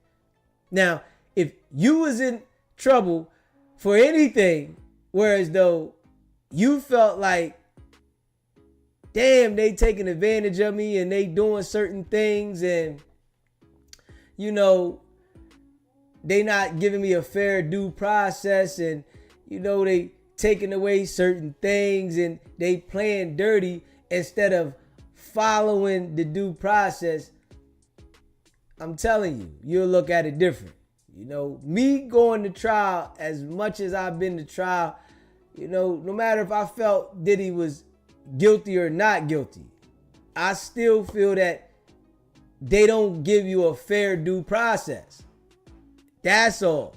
No matter if he's rich and they only lock the rich up when they don't follow protocol and they go against the masses and all that. No matter, none of that shit. I'm talking about the criminal justice system and them not giving the people a fair due process. We all deserve that, no matter how you feel about anybody. Straight up. It's their game and they play dirty with that game. And that's what's foul. They play dirty. But if you haven't experienced it, you don't understand it. You look at it different. You know, you got something in your mind about somebody. If they guilty or not guilty, that's all you thinking about. Not the process. The process don't come into people's mind that haven't experienced it. I'm going to tell you that right now. And this is a fact. This is a stone cold fact. The people that have not experienced it, they do not think about the process. That shit don't even sound like nothing. And to their mind, right? They're saying, what is the process? Well, he's going to court. You know, he's in front of a jury. Yeah, he has a lawyer. That's the process. No, there's certain procedures that go on throughout the process. And a lot of times they violate that shit. Because they can. Because they can't be charged. Because they really can't be held accountable. They have immunity from being held accountable, even though they know they do slick shit. And that right there is something that, you know, I don't like, you know. I don't care if I feel somebody's guilty, that they did it. In my mind, give that person a fair due process. Straight up. That's because I know that I was deprived of one. a few times. So from me having that experience, I view it different. I'm like, man, I don't care if you feel that I'm guilty or not. That's your personal opinion. Straight up. That's your personal opinion if you feel that I'm guilty. Yeah. You got a personal opinion that you feel I'm guilty? Okay, cool. I understand. That's how you feel. All right, you feel that I'm guilty? Solid. You know what I mean? But if you haven't experienced that, man, you look at shit different. It's like, so what? And that's like with life, period, with a lot of things. When you haven't experienced a lot of things, you can't have, you're numb because you don't understand it. You might see something and you think, and this is with all type of things within life. Straight up. People that drive a car every day, right? And never experienced a blowout on the highway. They don't know how it feels to have a blowout and have to wait, and maybe your car got messed up and you got to get it towed. You don't got a spare. They don't know that feeling. So if you was to call them and like I had a blowout, they'd be like, damn, okay, you all right, huh? Okay, cool. You got a blowout. But somebody that had a blowout and they bumper might have blew off and the car spin out of control, they hit something, they're going to have like, damn, yo, I had a hell of experience behind this. So when it comes to shit like this, and it's crazy that people that judge you don't understand it. They only judge you off their emotions. Oh man, he's this and he's that and he's guilty and he's the this and this and that. All right, you feel that way, but what if you had a situation, right? And you feel like they not allowing certain things to go how it's supposed to go because everybody's saying you guilty. That's where I'm at with shit when it comes to the legal system. You know what I'm saying? This is how I feel. Straight up. You know what I mean? I don't care if he is guilty, not guilty. You know, that's up for the jury to find out. But damn, give the man his process.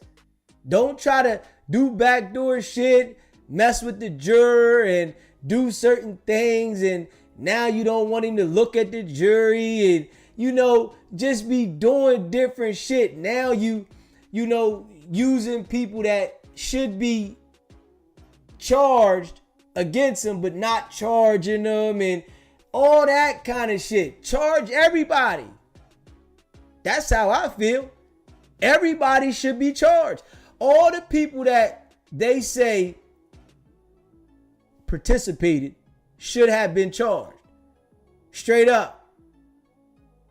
Everybody that they say was involved and did something and participated should have been charged. Now, if you want to give them a deal afterwards, cool. But show the jury that these people participated and they should be charged and they got a deal so the jury can see the real. These people all participated and they got a deal because the feds came to them people and told them, if you don't testify, we're gonna charge you. But if you do, we'll give you immunity. But the jury is not seeing that way. So that there is like was foul, man. Straight up. Yeah, that there is foul. You know what I mean? And that's how I look at the system. The system, it only benefits, you know, who they want to go at. You know what I mean? If they want to go at you, it's their way. So, you know what I mean? But that it's the foul shit with the game. And you know, they'll try to scare you now. Damn right. And they using everybody that you know against you. Straight up. They're using everybody that you know against you. This is why I don't want people around me. Straight up. I don't want nobody around me. I don't want nobody in my presence. Let me be accountable for me. I don't need you to assist with trying to put me in a bad situation. You know what I mean? Let me be accountable for me. I'm that type of person, man. I'm cool with being accountable for myself, but I don't need help.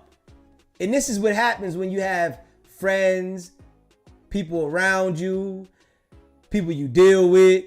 Those are the people then. But you know, if you never experience those things, you will not understand. All your mind is going to be stuck on is, he's guilty. The man is guilty. He should go to jail for life. He deserves life. You know, honestly, like, you know, I know it won't happen, but I be thinking like the people that haven't experienced, they should experience. You know, I be asking like, you know, the powers that be of life, you know, whoever, make everybody that has a strong opinion about situations experience something to bring their brain to a level state.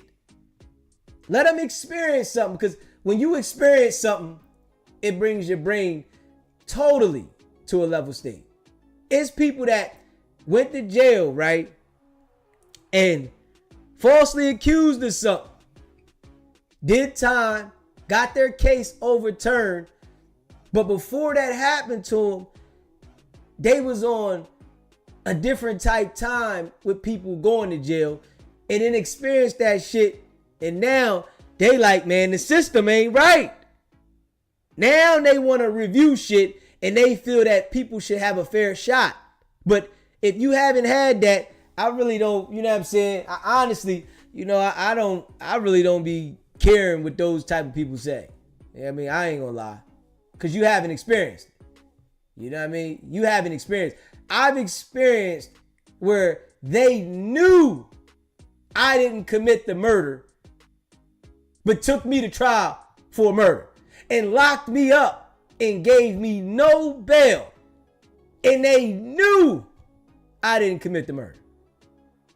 So for somebody that had that experience, right, and offer me a plea of 25 years and I'm facing life in jail for some shit that I didn't do, and I see how they work and they in there laughing while I'm going to trial every day, but they playing with the game of my life, and I see it knowing damn well, man, shit. Yeah. I know how it works. I know how it works. Straight up. So, you know, my view is different than a lot of people's view. And, you know what I mean? I'm just going to always look at it different. You know what I mean? No matter if I feel a person's guilty. You know what I mean? I can really feel like, yo, they guilty. But in my mind, it's give them a fair due process regardless. Straight up. Give them a fair due process. I can say all the evidence points to this person being guilty. I can really I can say that, right, to myself. I can sit back and say, man, all this evidence says that they're guilty. All right, damn. But why are they doing these certain things to try to play with the case to get the upper hand? Because they don't want to lose that bad that they try to, you know, take advantage of their position so that they don't lose. And I feel that's some sucker shit. You know what I mean? But somebody that hasn't experienced it will never understand that. You know? Or somebody that hasn't witnessed someone that they care about And I can say that too. Because there's people that haven't experienced, but they might care about somebody dearly. And then they see it firsthand. And then they say to themselves, right? Yo, they doing that. They taking your mail. They won't allow you to speak to your attorney. They won't let you file the paperwork. They took your legal mail. They didn't allow you to put this document in a certain time because they knew that it was a deadline and you wouldn't be able to put it in. It's like certain shit goes on that people don't understand. Straight up. And this is a fact. And you know, the world is crazy. You know what I mean? Regardless. You know, we know Diddy was definitely doing some funny stuff. We know that.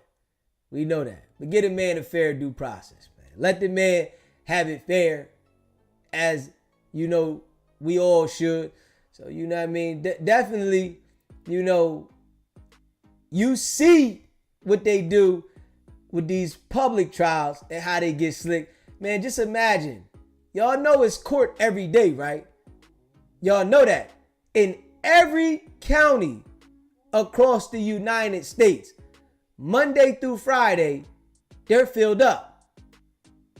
And this is a fact. Monday through Friday, they're filled up.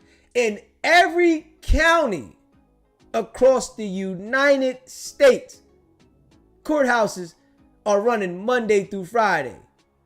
And they are playing a lot of people. Straight up. A lot of people. And you know, they got some people that think just because you're charged with a crime, you're all the way guilty. Some people think that though. Yo, nigga, that nigga guilty. Straight up. That nigga guilty. He charged with a crime. I was on the front page of the newspaper. This when newspapers was still out. Hear me? I was on the front page of the newspaper. You know how many people said I was guilty? You know how many people said, man, that nigga ain't coming home? You know how many people said that about me? That nigga ain't never coming home. He's guilty. He needs to stay in there for life. All that shit. A lot. I gotta go to war for my life, knowing that I didn't do it, right? But because the newspaper printed an article and put my picture on the front page with this article, everybody said I'm guilty. And I gotta say this, right? You know, I gotta say this, right? After, now listen to this. After they dropped the charges of certain charges and I beat certain charges and shit like that, you know that I had to get my attorney to contact the news journal, right? To put it in there. I'm telling them, yo, call the newspaper and put it in there. Straight up. Call them. Because I'm walking around the streets and niggas gonna be looking at me crazy. Like, yo, what happened? But they wasn't eager to put that shit in the paper of me beating the shit, but they was eager to put it in the paper of me being charged. But that's the kind of shit people don't talk about. You know what I mean? They was eager to put it out there when the charge happened.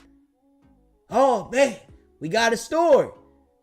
But y'all put, and then They put the story in the back of the paper. That's the crazy thing. Now, after the attorney contacted him and said, yo, man, we want y'all to put that in the paper of what happened, right? Of him being found not guilty of this and that, right? And he was found guilty of this right here, right? We want you to put that in the paper. You know what I mean? They put that shit in the back. Straight up. This is the games that's played. But those are the things that people don't pay attention to. You know, unless you had that experience. When you got that kind of experience, you view it different. You know what I mean? It's a different, you know what I mean? It's different, man. Facts. That shit different, man. Yeah. Yeah. That shit different, man. That shit different, man. Big facts. And they don't care, man. You know? At all. They don't care at all. Not one bit. You know? And you know, the news is trained to put stuff out to the people, right? So it can already presume that that person is all the way guilty. That's what it's put together. You know what I mean? Like that. Everything that come out is like, this is fact and it's already this and that's what it is. You know? So, you know what I mean? Man, you got to pay attention, you know, and understand that if you haven't been in that situation or really seen it, you know, look into it more, you know, pay attention and don't overlook when you see something fishy. You know what I'm saying? Hit different when you have been in jail waiting to get out. Straight up. Facts. You know what I mean? Straight up. Yeah.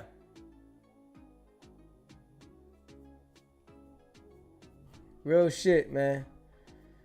Yeah, man. You know, I appreciate all of y'all. Facts.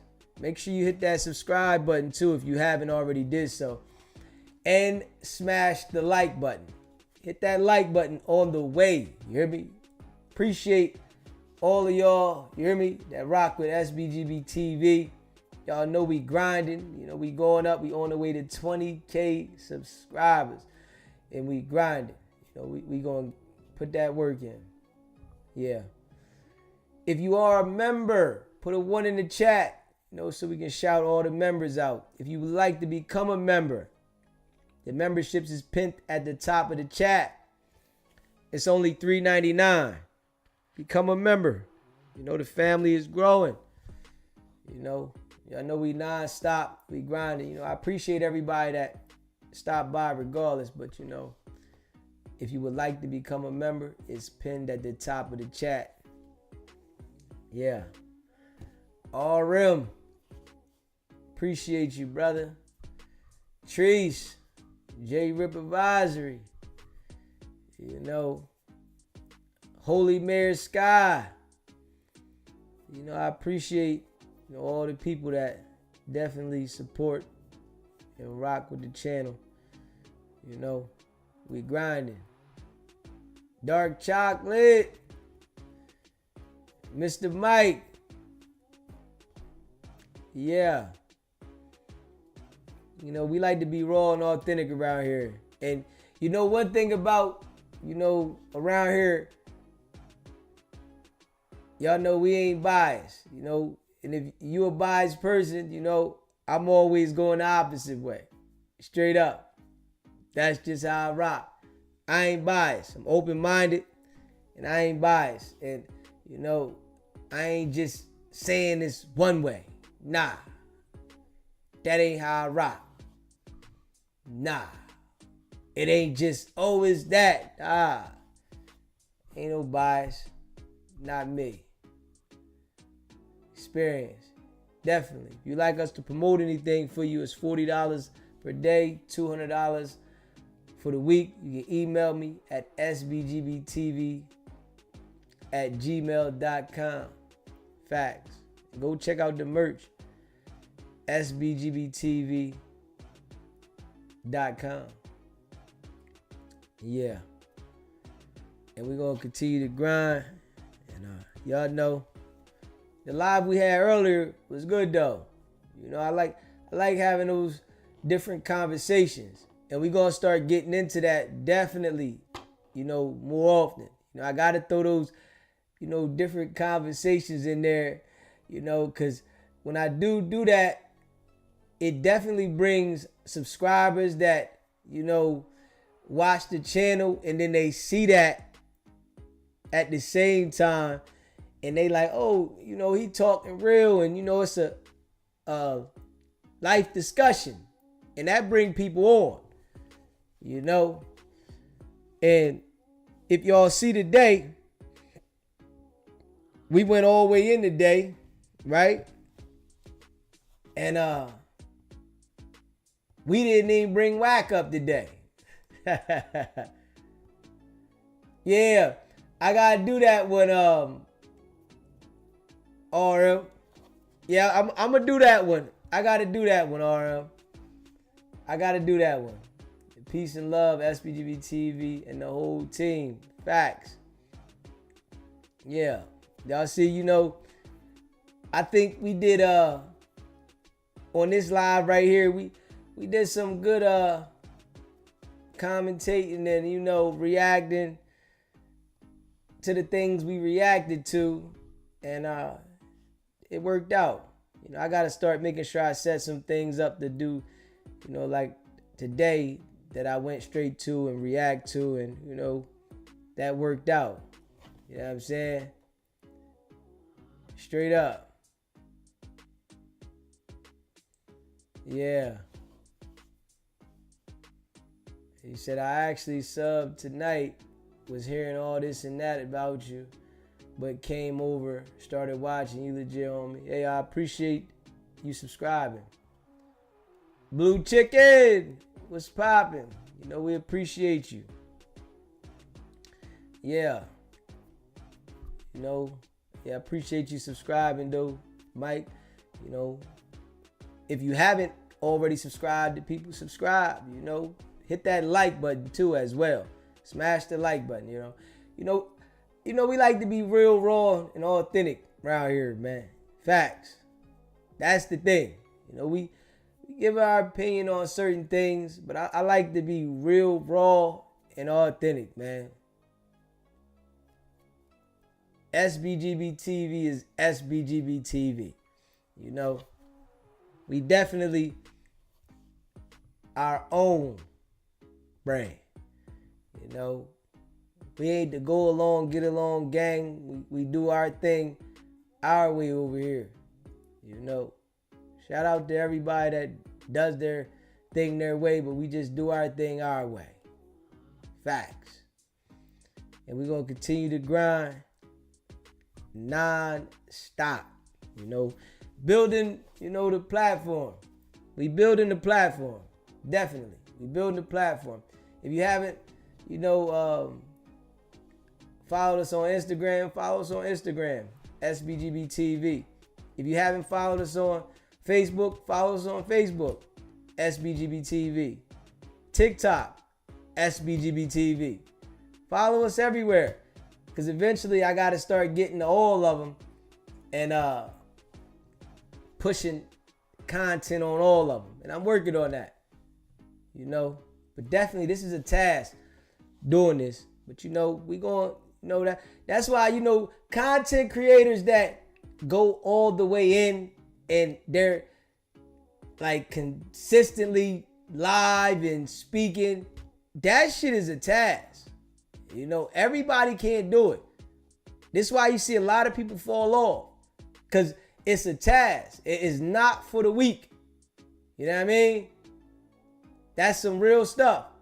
It is not for the weak. So, you know, I appreciate all of y'all that support, all of y'all that hit the like button. I appreciate that. The members, I appreciate that. Subscribe, I appreciate that. You know, y'all know we dedicated though. That's one thing. If you subscribe to the channel, you know you gonna see us. That's the thing. We ain't going MIA. You know if you subscribe to SBGB TV, you're going to see us. We're not going MIA. We in the building. You know, I'm right here. Facts. You know, straight up. Yeah, I got to get back going with the fitness channel. You know, start making sure I start doing my shorts again. You know, I got the fitness channel on YouTube, SBGB Fitness. I got to start getting back doing my shorts on there and talking on there. And I got to get active. You know what I mean? You know what I mean? I'm trying to definitely, you know, go far with this. So, yeah. So if you haven't subscribed over to the fitness, subscribe. You know, we just started that. You know what I mean? I fell back on it, but I got to get back on it. So, yeah, subscribe for me if you haven't subscribed to that at the same time. SBGB Fitness. Yeah. So I can, you know, get some motivation to start being over there. And, you know, when I'm doing some calisthenics that I'm, you know, putting the live on that. You know, while I'm at the gym, get me a couple shorts. Y'all know I go to the gym at least 3 times a week. You know, so yeah. Appreciate all the support, man. Big facts. For sure. Yeah. All the people that be rocking. You know, we be doing them lives too. We go in. Yeah. Earlier it was on the other live about 2.5 hours. This one 3.5.